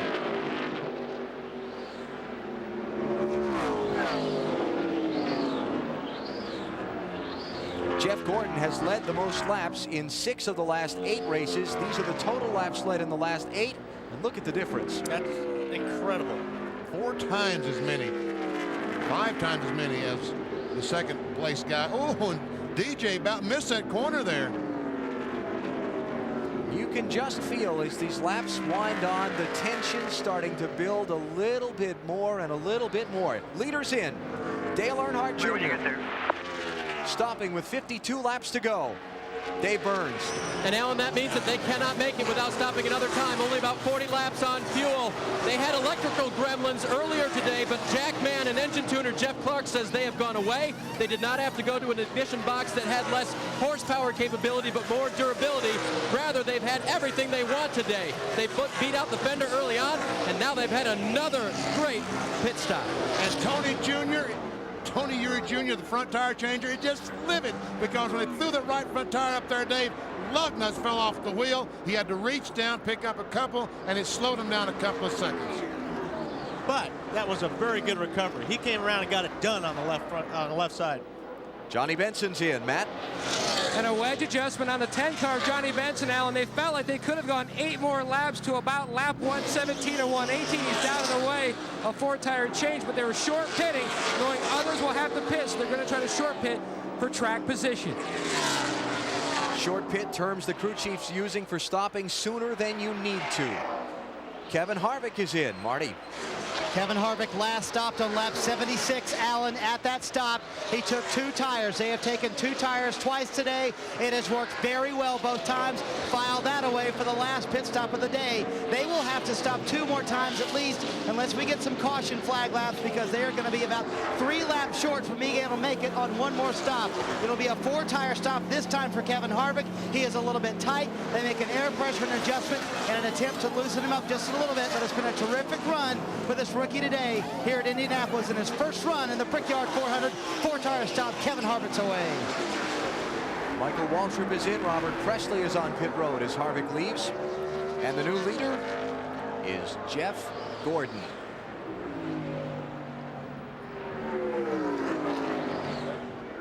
I wonder how many laps that Jeff Gordon can run on a tank of fuel. Gordon leads. It is the 7th Brickyard 400 he has led. This is the 8th race, the only time Jeff Gordon did not lead in the history of Winston Cup competition at Indianapolis. Plenty right now, but it doesn't give you much of an indication. Don't chance it too much. Was last year. He's talking to Robbie Loomis right now. That was Jeff Gordon talking to Robbie Loomis, and they're talking about what kind of changes they're going to make the next pit stop. There's Bobby Labonte, defending Winston Cup and Brickyard 400 champion. Bill, he's running 3rd. And the head engine builder for Joe Gibbs Racing, Mark Cronquist, has just had a conversation with Peter Gellin, the gas man. In fact, he's talking to Peter right now. And Derek Jennings, who's the catch can man. They're going to leave Bobby out to the very last possible lap and make this their final stop. But Cronquist has made it very clear. Make sure you get every ounce of fuel in the car. He told the jack man, leave it on the jack until the catch can man gives you the cue to leave. They're going to try and make it to lap 118 and then make it to victory lane. Let's go further down pit road to Marty. And the 2-time Brickyard 400 winner, Dale Jarrett, is in. His car is a little bit tight, Bill. They're going to take 1 pound out of the right front. They have a very good car, however, and they think they have a contender to win the race. Todd Parrott on the radio preaching to Dale Jarrett in the last run. Find your rhythm. Very quick stop for the 88 bunch. Ricky Craven is in. Bill Elliott, Jimmy Spencer also on the pit lane. And the reason, you know, going back to Bobby's pit stop. Oh, Jeff Gordon. I wondered how many laps he could run. I don't think he can run 48 laps. He would have to. No, that's the way. It'll be 4 tires, but 4 tires. Matt Yoakum has Jeff Gordon's pit stop. Benny, they felt like they could try to go 4 or 5 more laps, but they did not want a chance that they're going to take the conservative approach in short pit. No chassis adjustments for Gordon, just 4 tires. He said his car has gotten better, but the car is a little bit tight off the corner still, and he's down and away.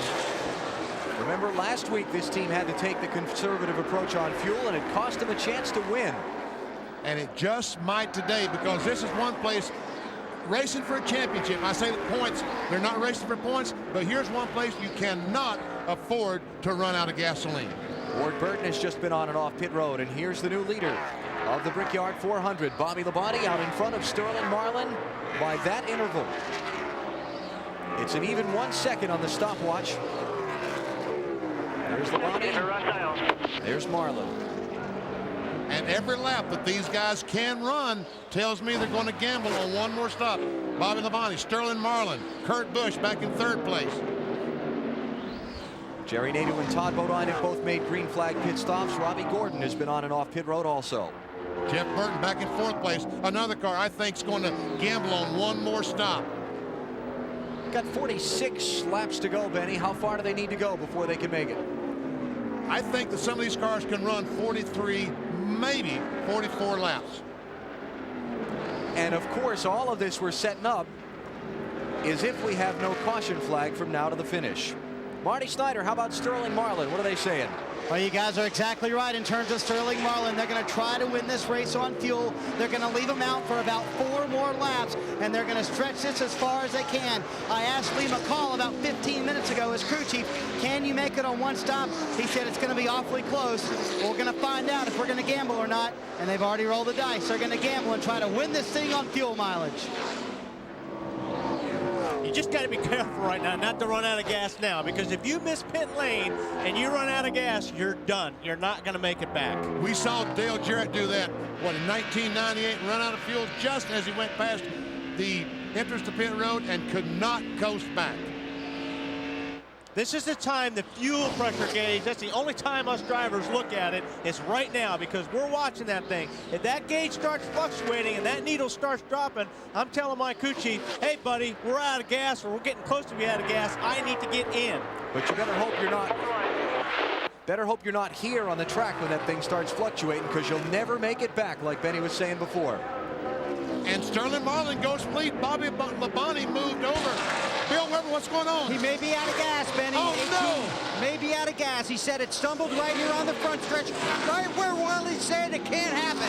They urged him to shake the car back and forth to see if he can get back. Looks like he's still up to speed. Still got a little fuel, but you can see him dropping back. He'll make it from here, though. He's okay. He's still running here. He'll make it to the pits, but he's going to lose a lot of ground. Absolutely. But that's going to slow Kurt Busch, the 97 car, back in this, trying to go to the second spot right now. And Labonte needs to get the inside, and Kurt Busch is there. Oh, don't block the entrance to pit road. Clear out around. Now, the only other thing he's got to worry about now is if the car stalls. If the car stalls, the guy's got to get the ether out, spray the thing with ether, possibly bump start it. That's all time. 44 laps to go. Bobby Labonte trying to get to his pit box, Bill. It's a 2.5-mile track. Pit road is 2,175 feet, and every inch right now critical for Bobby Labonte. Weaving the car back and forth, trying to get fuel so the engine stays running. Now it sounds like it has stalled. Remember, they need to pack this very full, but obviously a big loss here. They're going to have to spray the ether in there to get it restarted. They come around to the left side, put the left side tires on. They'll have 4 tires, but it's the fuel that's going to be the big issue, and how long it takes him to get it started. Spraying fuel in there, trying to get it to go. They've got a little nozzle in there where you spray in the fuel. It helps ignite the engine, and Bobby Labonte takes off. Fast pit stop, but very frustrating getting back here, and longer than they'd ever want to spend on pit road at Indianapolis. Gosh, oh, here comes Sterling Marlin, Kurt Busch. These guys, I believe, can make it the rest of the way. Top 2 are in, Dave. Kurt Busch is in now. Another great run for this youngster. He is just doing a fantastic job. A little damage to the right rear. They will try to take both 4 tires around to the left side now as he gives up track position, but a great run for this rookie whose younger brother actually ran in a Craftsman Truck Series race Friday night right here in Indianapolis. Rusty Wallace is in too. And let's first go to Marty Snyder.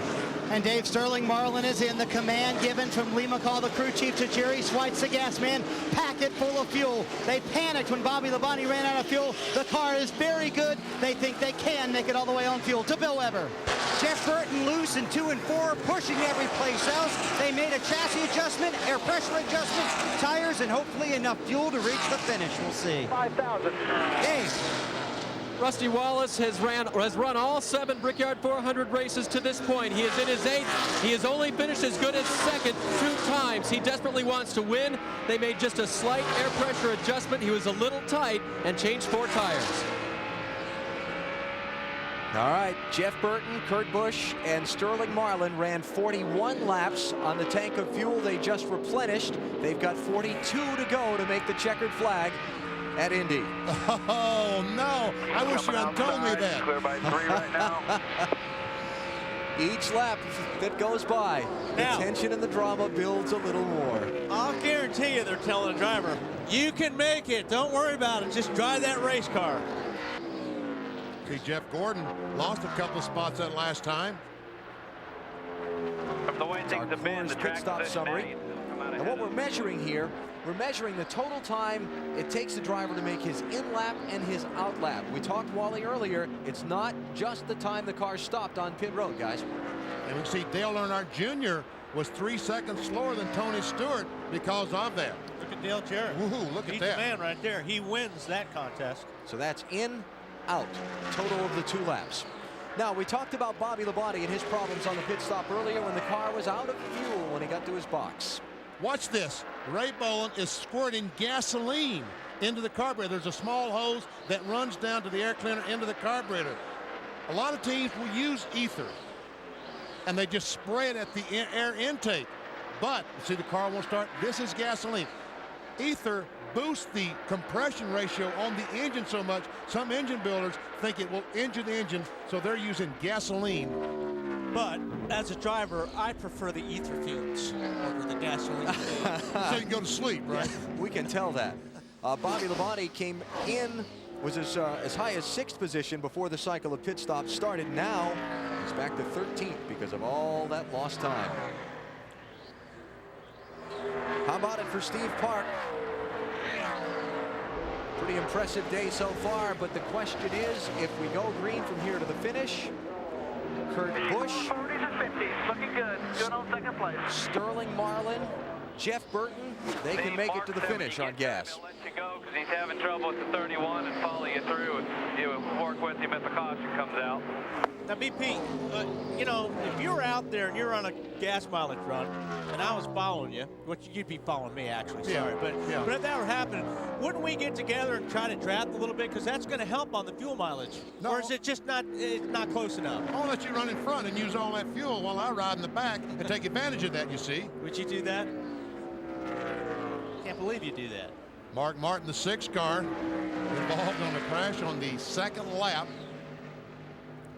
Mark's not having a bad day, all things considered. He's in 22nd position. Matt, how about Mark Martin's day? Well, and he can go the distance on fuel, but it certainly has been a difficult day. Currently, Mark Martin running in the 22nd position. Trouble on the racetrack earlier, but it certainly has been a victory all week long, because Sean Parker's wife, Tara, has now gone a week with a new heart transplant. But the story does not end there, because 2 weeks ago, before she had her heart transplant, Tara celebrated her 27th birthday by making 500 green ribbons, because they're starting a grassroots level campaign to gain awareness for organ donors. If they feel like their story is going to have a happy ending, because the doctors are very encouraged, but they know what it's like to sit by the phone and wait for that phone to ring, that magical phone call saying they have an organ for their sick family members. So they're starting a grassroots level. All the Roush guys and a number of other team members are wearing this green ribbon today.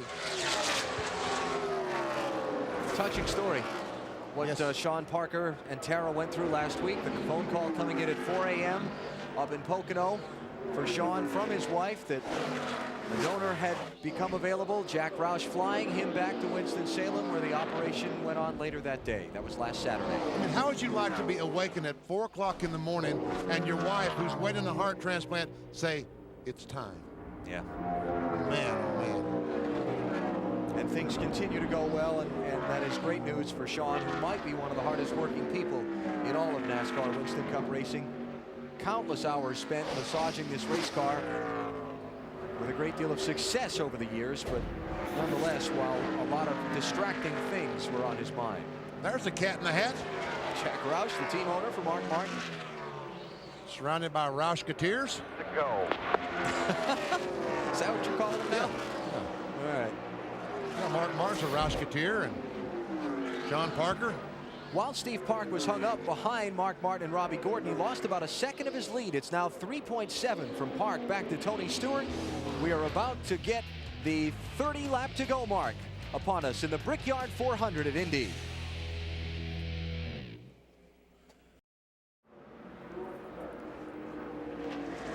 At the Indianapolis Motor Speedway, the Brickyard 400 story has taken a turn. The caution is out. Something on the racetrack in turn 3. And the yellow flag brings the pace car out in front of the field. The fuel mileage thing has just gone out the window. Sterling Marlin, Kurt Busch, Jeff Burton. Man, oh man, this thing is just, there's the debris up in turn 3. And you can see it's in the racing line, on the edge of the racing line, so whatever it is, it's enough to bring out the caution. Better than 250,000 looking on at the Indianapolis Motor Speedway. Tony Stewart has a new leash on life. Yeah. He now is going to be able to make a pit stop, and he's going to be able to be back up front with a chance to win. Okay, you're Steve Park's crew chief. You're, let's say, Bill Elliott's crew chief back in 8th. 2 or 4 tires. Pits are open. Tony Stewart will get 2. Okay, to get the lead. I agree. He's going to get 2. Park? But Park is going to take 2. All right. Hey, buddy. Sterling Marlin stays out. Marlin doesn't pit. Pit road stuff. Clear pit in, clear pit out. Dave? Dale Earnhardt Jr. is in. 4 tire stop for him. No chassis adjustmts. Air pressure only for Dale.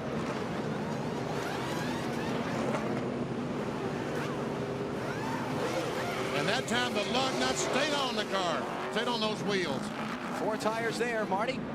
And Steve Park, the leader, is in. His car is just a little bit loose. They debated on an air pressure adjustment. They decided not to make an air pressure adjustment. Pit stops that could decide. The Brickyard 400. Park with a very fast stop. Tony Stewart behind him. 1 round down. Track bar for Tony Stewart. A lot of guys take 2 tires, but 4 tires for Tony Stewart and Steve Park to Matt Yoakum. Jeff Gordon's already down and away and back out of the racetrack. He was one of the teams that only took on 2 tires, a slight chassis adjustment of wedge, working on that race car. Let's go back to Bill. Ward Burton had the highest running Dodge when the cars came on pit road. He took 4 tires and a chassis adjustment, and they hope to win by a nose. Weber with the sly remark about the Dodge rule change this week, extending the lower lip of that front bumper forward by another 2 inches.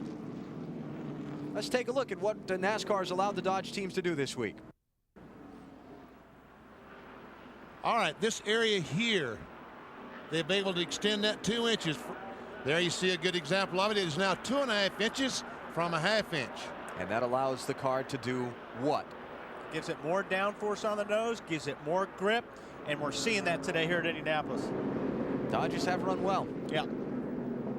And right now we have a Dodge leading the race. Sterling Marlin did not pit, but will those used cars reach out and bite him? 1977, the last race win by a Dodge in the NASCAR Winston Cup Series.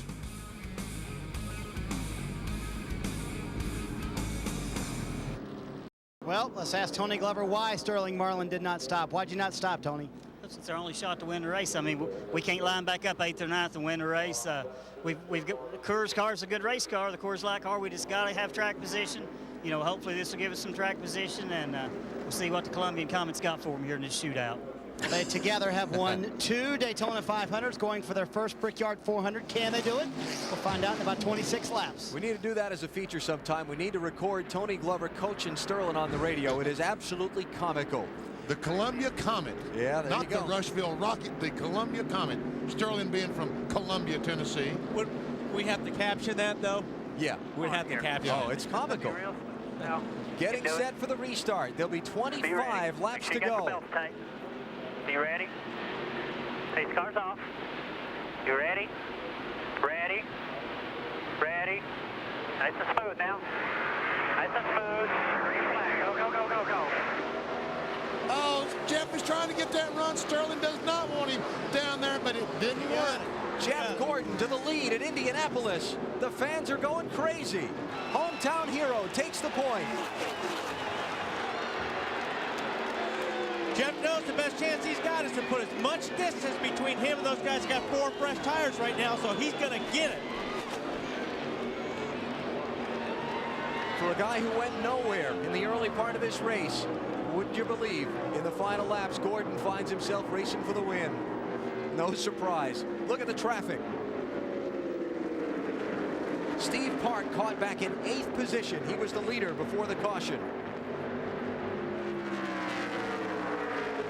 Race for the championship. Remember, Ricky Rudd is many laps down. He's in 40th position after the engine problems. Gordon and Jarrett, 1st and 8th. And Dale Jarrett is over 3.5 seconds behind Jeff Gordon. But the worst part, he's got all those cars back there that he's got to try to get through. There's on the inside of Tony Stewart. He's got by the 1 and the 20. Well, maybe not the 20 yet. Maybe not. Now, while these guys are racing, look out! Stewart almost lost it there. Over the wall. Tony Stewart into the outside wall. But while all this is happening, the 24 is stretching his lead. And that's what Tony Glover was talking about. They needed track position. They knew if he got back in this mess, they were not going to win. And Tony Stewart looks like is not going to win today. And will be bitterly disappointed. Oh. Bitterly. He wants to win at this speedway almost as bad as he wants to draw a breath. Let's go back and take another look at what happened to Tony Stewart a lap ago. Comes off the second corner. He's trying to turn under the 88 car, but he just gets up and runs in the wall with the right rear. And that looks like the car, it's affected the handling on the car because he had to back off and let the 22 car go by on the outside. And what you got to be careful when that happens, especially here in Indianapolis, is that fender closes his on the tire, and the tire will start rubbing on the fender, and that's a real scary deal. Jeff Gordon leads, Sterling Marlin is second, and look who's third, Ricky Craven after the two-tire stop. What a story this guy is. Driver from Maine who after a series of accidents was out of Winston Cup racing for over a year. Cautions out, Jerry Nadeau in the wall. Now this will help the 1 car, the 8 car, and Tony Stewart, I guess, will have to make a pit stop and check those fenders that you're talking about. Nadeau had just been penalized a lap by NASCAR at the end of that last caution for pitting out of his box. You got to have the car within the painted pit box on pit road. It wasn't properly positioned. He was penalized, and now he's crashed.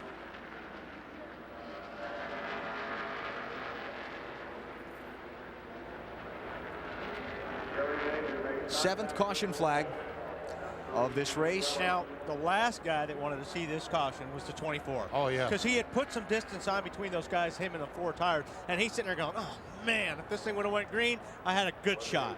Now, when they throw the green flag of the restart, do you think Sterling Marlin is going to try to get a good jump and get under Jeff Gordon down to turn 1?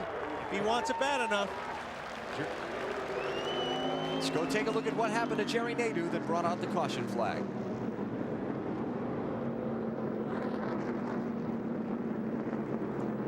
Well, it's hard to imagine not being contact going in the turn like that, but there's so much smoke, I have no idea. There were a couple other cars in that cloud somewhere. And 21 cars already on the apron when that's happening. Right here, see Elliott Sadler. Hard to see. And Tony Furr and the crew on the 25 car at Loudon, New Hampshire, they had 2 cars that looked like that. So what is Michael Waltrip doing back there? Keeping them tires, especially when you run through debris like that, you've got to be careful. Most of the lead lap cars, about all of them, have stayed on the racetrack. So we'll take a break. We're back to Indy in a minute.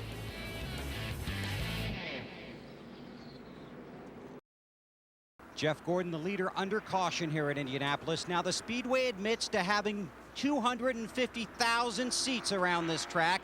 A lot of those fans here are Jeff Gordon fans. We go to tracks all around the country, and during driver introductions, a lot of those fans boo Jeff Gordon because they're rooting for the other 42. But here in Indianapolis, he gets some of the biggest cheers. And now he leads the field around this track, thinking about career win number 56. Let's go back upstairs to Al. All right, Bill, thank you. Field just getting a signal, and one more lap. We go racing. 18 laps left in the Brickyard 400. Jeff Gordon got 2 tires on his pit stop. Sterling Marlin, none. Steve Park, who was the leader, got 4 tires, but he's back in 8th position. 24 car, he's in a spot he wants to be in. He doesn't make many mistakes. here's the problem. We've talked about track position. We've talked about how critical it is. Steve Park is in 8th position, but he's starting 16th.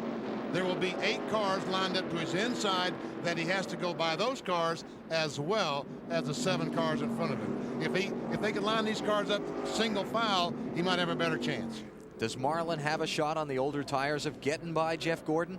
He was keeping up with Jeff Gordon just a moment ago. I think he's as fast as Jeff, but can he get by him? What will Jeff do on the restart? Will he go straight to the inside and force Marlin to try to pass him on the outside? Let's hear from Jeff Gordon's crew chief with Matt Yoakum. And Jeff Gordon talked about how special it would be to win a 3rd Brickyard 400. And Robbie Loomis, how special would it be for you to win a Brickyard 400? Still a long way off. You know, these guys worked hard all the day just to get us in contention. We're going to see what happens here at the end. On the last restart, the goal was just to get by the 40 and run. What about now? Yeah, Jeff likes that clean air. We'll see what the thing does out front. Robbie Loomis, you are a terrible actor, buddy. You want this thing as bad as anybody. You know he does. Playing the Iceman part, isn't he? All right, we're set to go. Pace car will turn off onto pit road this time. Todd Bodine in that light blue car, the first one to the inside of the leader, is in 24th position. He's the first one a lap down. He's got to try and get his lap back from Jeff Gordon. If a caution comes out, he could come back around for a good finish in this thing.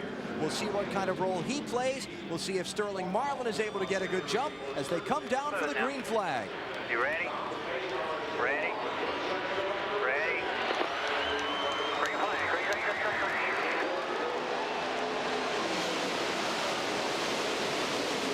Oh, and Sterling Marlin's going to get hung behind the 66.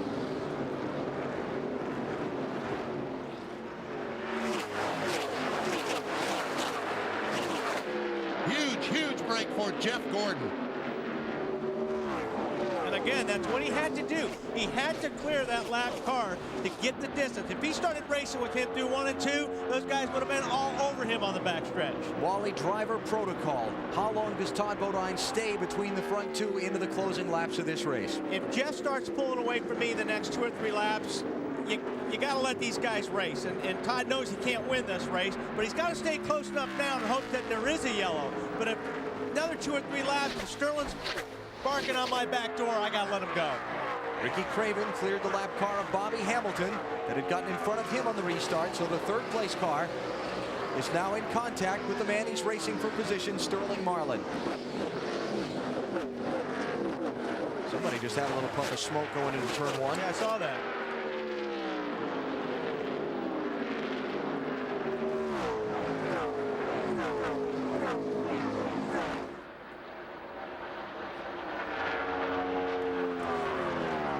Aerial views at the Brickyard, courtesy of the United States Army, an army of one. There are 212 ways to be a soldier. Find out more at GoArmy.com. Right now, too, you know, Jeff's in clean air, so he's putting his car where he wants. No other cars are affecting the way his car is handling. That's the place you want to be. Sterling, when he gets close to that 66 car, he may be tight, and that's going to hurt him. There's Todd Bodine. And that's the right thing to do, Todd. That was the right thing to do. These guys are racing for the win. Let them go. If Jeff Gordon should go on to win this race, he will have started deeper in the field than anyone has ever done and won at Indianapolis. He started 27th today. The farthest back before was Dale Jarrett in 1996, who started in 24th position. So much for the importance of qualifying. There you go. Best come from behind win.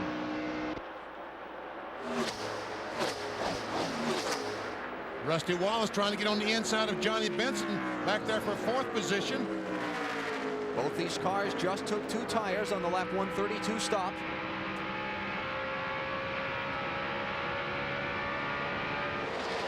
Johnny Benson in his first Brickyard 400 back in 1996 led 70 laps. That was in his rookie season.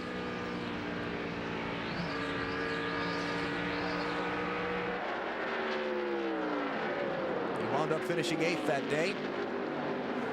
Best finish of the season so far for Benson. 3rd place run at Texas Motor Speedway back in the spring.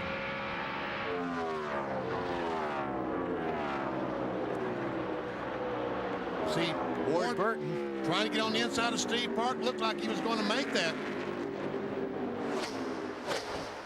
And Ricky Craven, we see, is closed up right on the back bumper. There we see that battle between Dale Jarrett, Ward Burton, Steve Park, and Dale Earnhardt Jr. 7th, 8th, 9th, and 10th.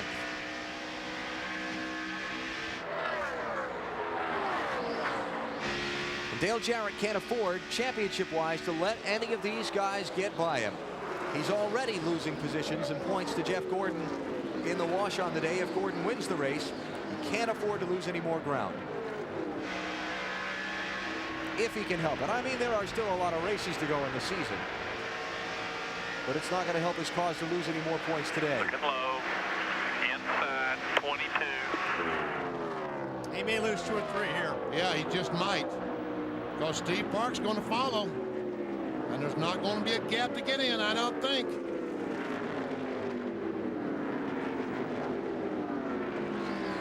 Now the 8 car will dive down underneath, follow the 1 car. And there's nothing he can do. The car's not going to turn up there. Clear, all clear, all clear. He had to roll out of the throttle. So he lost 3 positions that lap.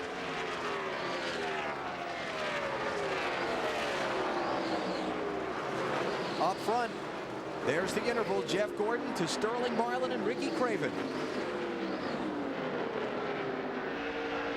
Okay, here we go.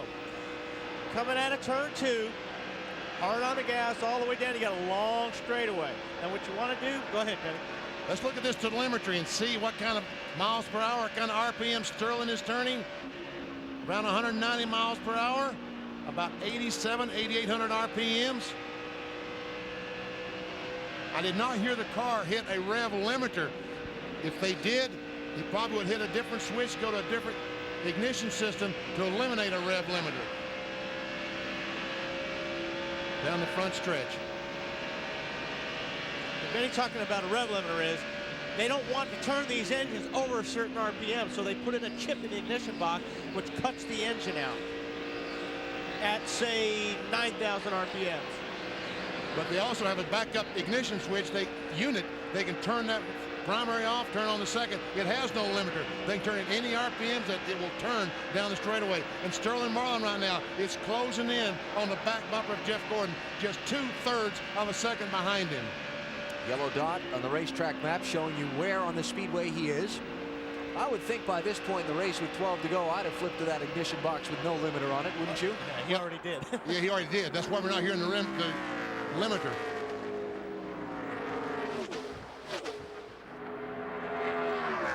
Last time by, Jeff Gordon was 2/3 of a second in front of Sterling Marlin.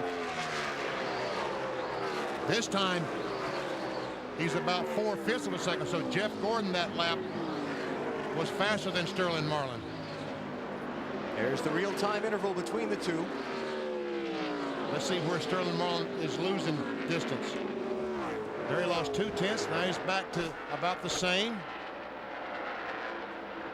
Well, Sterling really got off turn 2 well that time. Closed in a little bit. And at a place like this, a racetrack with relatively little banking, it's all about gaining ground in increments, in feet. You're not going to get it in big bunches. Yeah, and you can very easily overdrive this racetrack. And when you overdrive, you know, especially when you're following 24 cars, say, you know what, I'm going to go in a little bit deeper. And by going in a little bit deeper, that's going to make the car push. And then you lose 3/10 on them. 10 laps to go. Jeff Gordon seeking a 3rd win in the Brickyard 400. The 22 car, Ward Burton, the fastest car of the top 10 the last time. Second fastest, Steve Park, and 3rd, Johnny Benson. But the winner, if this stays green the rest of the way, the winner will be decided between these 2 cars. If Sterling doesn't run out of fuel, I don't think he should. Johnny Benson making a move on the inside of Ricky Craven for 3rd.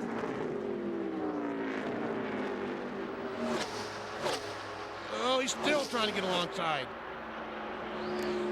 And here's what I talked about. You got to take away the 32's racing line. You got to be aggressive right now and take away his racetrack. Oh, that was close. Yep.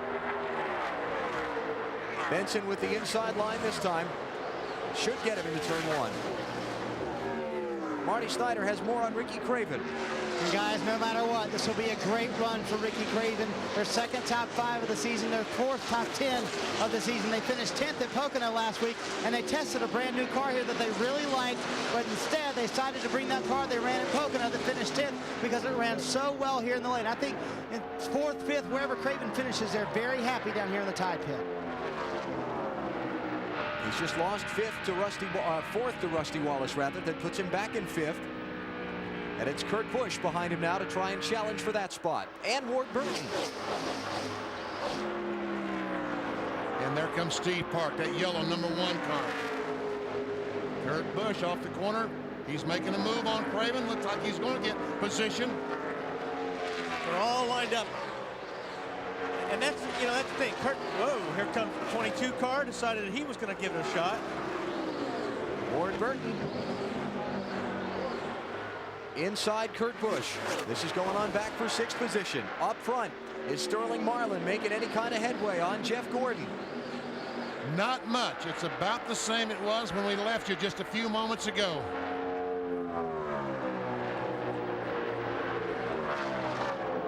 And there they are, 3 wide. Kurt Busch alongside the Ricky Craven car, but he's about to lose that spot to 22, and Busch just drove her down in turn 3. Oh, baby. And here comes Steve Park. Clear all around. To be so young and so brave. Still clear. Nice and smooth. Good job, man. Good job, partner. Kurt Busch turned 23 years old yesterday. He's run a good race all day long. He's been smart, he's been clean, he's been patient. He's gonna have a good finish out of this car. Started 34th, he's running 5th. Outstanding try in his first Brickyard 400. I've been really impressed with the way he's driven that car in on the outside of Ward Burton. No one has been better than Jeff Gordon at the Indianapolis Motor Speedway since the NASCAR Winston Cup Series started running here in 1994. Once again, checking out our interval, and you'll see it hasn't changed that much. He goes back from 7/10, there it is, to 3/4 of a second.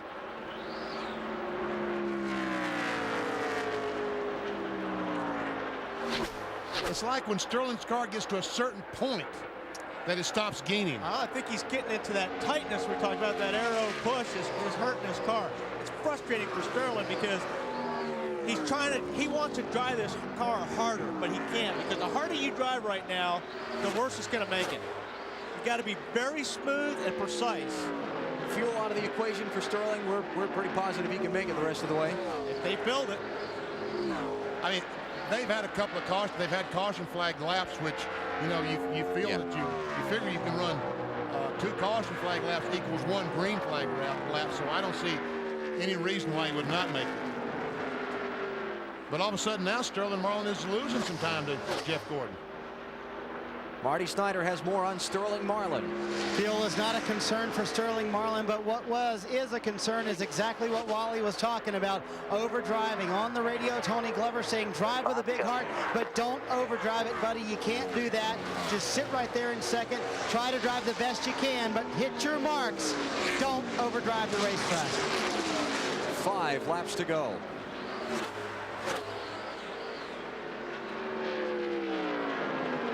Jeff Gordon, the 1994 and 98 winner of this race, grew up in Pittsboro, Indiana, about 20 miles from here as the crow flies. Considers this his home track. Fought his career, which began from go-karts, quarter midgets and the like, into the USAC open wheel circuit, so prevalent in the central part of the country. Thought his career would take him to Indy cars in the Indianapolis 500.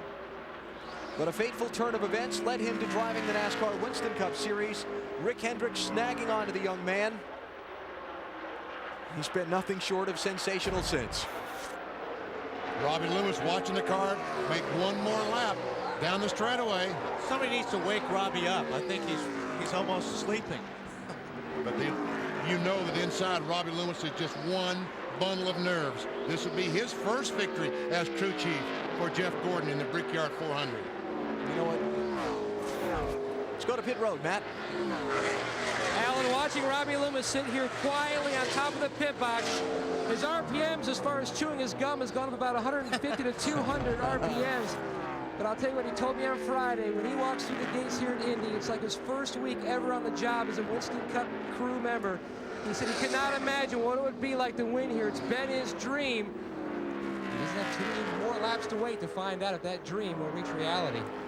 And I'll tell you what, folks, I mean, I'm sorry, but when this race started 25 laps into the race, I'd have bet the farm that Jeff Gordon was not going to win today because his car looked pathetic. I cannot agree with you on that one, Benny. These guys are the best at getting their car tuned in through the race. I mean, they're better than anybody at it. It shows. They just keep dialing and dialing and dialing.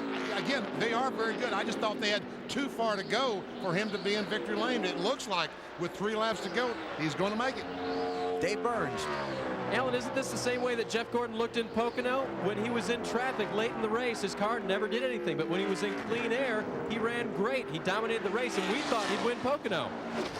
Oh, boy, he's coming close to that wall. Hey, I tell you what, Jeff Gordon, it looks to me like he's giving everything he's got right now. He is using this entire racetrack. To me, that's a signal he's giving 100% to bring this baby home. First time Jeff Gordon led in this race was past halfway, lap 109. During a series of green flag pit stops, he was out front for 3 laps before he made his stop. But he came to the fore at lap 136 when Robbie Loomis made the call for just 2 tires on what was their final pit stop of the race. Got Gordon out in front in that clean air, and he's never looked back. And look at the fans when he goes by, all these Indiana fans waving him on. Up to a full second, the advantage over Sterling Marlin for Jeff Gordon. Look at those fans. Attaboy, Jeff, they're saying. You're one of our own.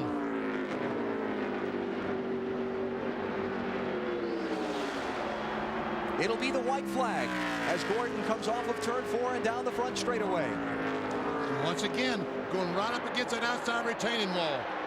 Final lap of the Brickyard 400 is underway. Jeff Gordon out in front of Sterling Marlin by 1 second.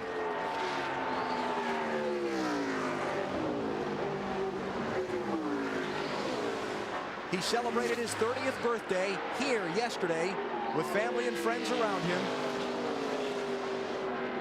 Celebrated with a rather subpar qualifying run that put him back 27th on the starting grid. The car not very good in the opening part of the race. The crew kept working, got the strategy right, got the chassis right, and now Jeff Gordon is 1 corner away from a Brickyard 400 win. The last 3 straight years, the winner of this race has gone on to be the NASCAR Winston Cup Series champion. Jeff Gordon, the point leader, comes off the corner and becomes a 3-time winner of the Brickyard 400 at Indianapolis.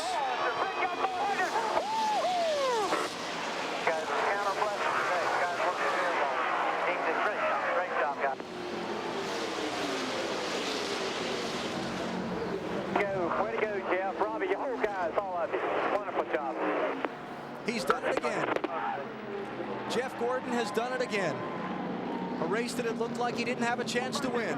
And he winds up going to the winner's circle to hold the big trophy. I'm amazed. It's Gordon beating Sterling Marlin by 9/10 of a second, with Johnny Benson, Rusty Wallace, and Kurt Busch rounding out the top 5. And let's go hear from the winning crew chief. And the celebration begins down here on pit road as Robbie Loomis wins the biggest race of your career, Robbie. You told me you dreamed of someday winning here. Does now reality match that dream? Yeah, I tell you, it's really special. You know, we started so bad today, and this pit crew, the guys on this team, they just work, they work, they work. You know, we had a great engine today. Rick Hendrick supplies us with the great stuff to work with. Put Jeff Gordon on top of it, let him fight all day long. You get a result like this. I mean, you get in the situation, you start a race as bad as we did today. You guys saw it, and you know, it's really great to be sitting here. We're going to count our blessings. I'd like to thank the good Lord because I was praying a lot there at the end, and really worked out well. You told me your most special memory from here was when the King came out of retirement to take a few laps. Now that you've won here, can you describe what this win means to you? You know, it's funny there. You know, I was trying to think of different things to keep my mind off it at the end. 93, Richard came up here the first time, ran those laps around here. That was really special. I think they got the car in the museum, and Petty family's been great to me. Just very fortunate to be with this team. This team's the greatest race team, and that driver's unbelievable. A special and emotional win for Robbie Loomis and the 24 team. Loomis prepared the car that Rick Hendrick won his 100th career win as a car owner at Michigan. This same car wins at Indy. Alan? Thumbs up from Jeff Gordon on his 56th career NASCAR Winston Cup Series victory. Here are the top 10 finishers. In the 8th running of the Brickyard 400, we'll hear from the winner and the other top finishers when we come back on NBC.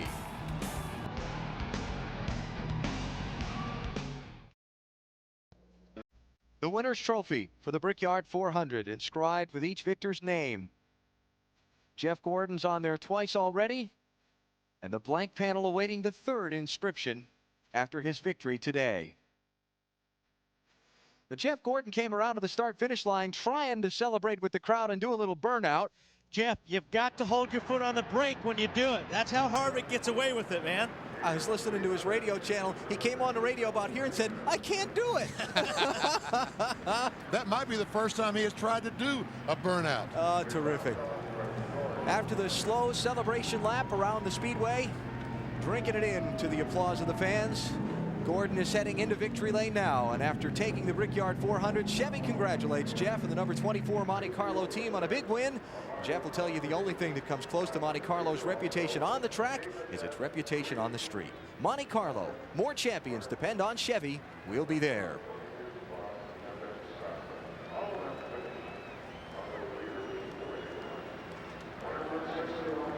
Let's go to Bill Weber. Well, you know, Alan, I was just thinking, you mentioned how Jeff Gordon dreamed about winning here. I imagine he always dreamed about winning on a Sunday here as well, because that's when the Indianapolis 500 is usually scheduled. Well, now his first Sunday win, his third win in the Brickyard 400, and this, his 56th career victory. Very sweet win for the three-time Winston Cup champion. A great lap here, a wave to the fans. Now he will climb out and celebrate as the winner of the Brickyard 400 in 2001.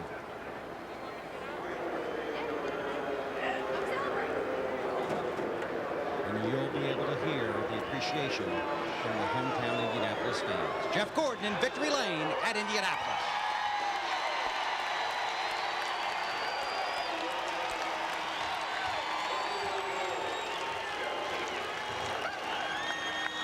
His wife, Brooke, car owner Rick Hendrick.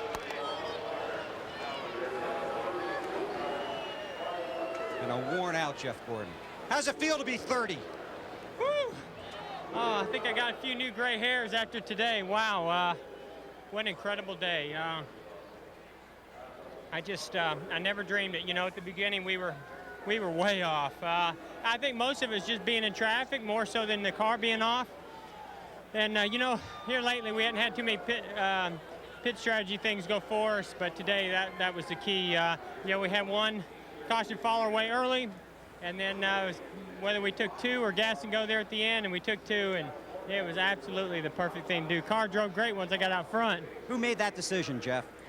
Well, you know, Robbie makes all the calls. I mean, he you know, talks to other guys on the team. He knows what's going on. He talks to me. We make it together, and you know, we were between no tires and two tires, and I mean, I thought that we needed two, you know, and we needed some tires. If it was just one, you know, we needed it. But I just want to thank God. This has just been such an amazing week for me. You know, this is the best way to celebrate my birthday, and I just thank him for everything. But I want to thank DuPont Automotive Finishes and DuPont and all the corporate business that are involved with this team. Pepsi, Fritos, Tropicana, Chevrolet, Quaker State, GMAC. It's just been a phenomenal day. This is absolutely amazing. Hey, yesterday you told us you don't race for records, you race for wins. What are you going after? I gotta get my foster grants out here. It's a little bright out here. You told us you don't race for records, you race for wins, but you're the first three-time winner of the Brickyard 400 at the Indianapolis Motor Speedway, your track. Thank you, Bill. It feels unbelievable. I mean, to have all these people still here cheering us on, I got choked up in the car. You know, it feels amazing. I love Indianapolis. I love the state of Indiana. It's been so good to me. And I want to say hi to all the folks out in Pittsburgh. I know they're excited and going to be celebrating tonight. But, you know, I don't know. Sometimes things just work in your favor, you know, and certainly today all the right things did. I didn't think we had the car to do it, but Robbie Loomis, Brian Watch, all the guys in this DuPont Chevrolet team, they did a phenomenal job today. Congratulations. Thank you very much. And you know, I don't race for statistics. I race to win, and if we win, then the statistics will come after that, and that's what happened today. 3 Brickyard 400. Woo! Absolutely. Jeff Gordon is back home in victory lane. Alan. Fourth win of the season for Jeff Gordon. Log on to NASCAR.com and play the AutoTrader.com Move of the Race Sweepstakes game for your chance to win a $25,000 shopping spree on AutoTrader.com and other great prizes.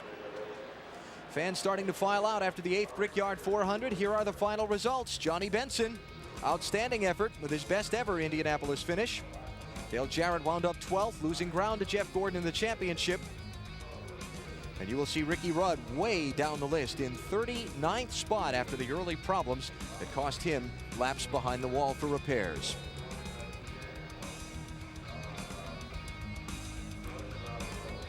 Let's hear from more of the top finishers in today's race with Marty Snyder. Well, Alan, Sterling Marlin taking a rest on the wall, and this morning you told me you would be happy with a top 5, but somehow this second place finish seems like a disappointment. Yeah, it does. I'd just like to thank everybody on the Coors Light Dodge team, all the guys at the shop, and we can't get skunked on his restarts, and I don't know why it won't go, but Jeff got by and was pretty equal. I think I was maybe a tick better lap. He'd be a tick the next lap, but like I said, hats off to all the guys. Thanks, Chip, and Felix let me drive his car, and we're going to keep working hard. We're going to get us one. What was the deal with the restarts? Because Jeff got by you on the restart, and then also Todd Bodine, the lap car, got between you guys on the next restart. I don't know. The last restart I missed a gear because I was determined to try to beat 66 in the one. But the one before that, Jeff rode up and hit me in the back end, and usually when you do that, you can take off and go, and he just took off. Our cars had trouble loading up on restarts and fuel pump or something, but Tony and all the guys were working hard, and we'll just have to work a little harder and get it fixed. Sterling Marlin finishes second. Let's go hear from Matt Yoakum. Before today, Johnny Benson's best finish at the Brickyard was 7th. Johnny, career best 3rd today at Indy. But was that car a handful at the finish? Oh my God, it was a handful all day. James and the guys on the Valvoline Pontiac team just done a tremendous job. And we made changes I didn't think was possible under yellow. So they just kept working and working. And by the end of the race, we had the James Dean special paint job right there up front. And I was hanging on at the end, though. It was pretty tough. A 5th last week at Pocono, a 3rd today for Johnny Benson. Kurt Busch has had 2 other top 5s this year, but this one happened at Indianapolis. Kurt, how good is that? It's a wonderful treat just to have the whole day go well. The team did an awesome job on the stop. Sharpie Rubbermaid car, the team, Jack Roush, the engine program, the chassis program. It was a treat to drive here at Indy. It's wonderful. And guys, he had a birthday yesterday and celebrated right here in town. So this is a good birthday present for Kurt Busch. Championship standings after the Brickyard 400. Jeff Gordon led Ricky Rudd by 45 and Dale Jarrett by 107 coming in. The gap grows larger as we head to Watkins Glen next weekend. NASCAR and NBC travel to upstate New York next weekend. Coverage from the Glen beginning Saturday at 2 Eastern Time with the NASCAR Busch North Series. Then next Sunday at 12:30 Eastern Time. Subway presents Winston Cup Racing from Watkins Glen. Coming up tonight at 7, 6 Central on NBC, it's all your favorite reality shows back to back to back. Starting at 7, 6 Central with Spy TV, followed by Fear Factor and Weakest Link. What a day, what a race. 12 leaders, 18 lead changes, and in the end, Jeff Gordon uses pit strategy to get to the front, holding off Sterling Marlin over the final miles to become the first 3-time winner of the Brickyard 400.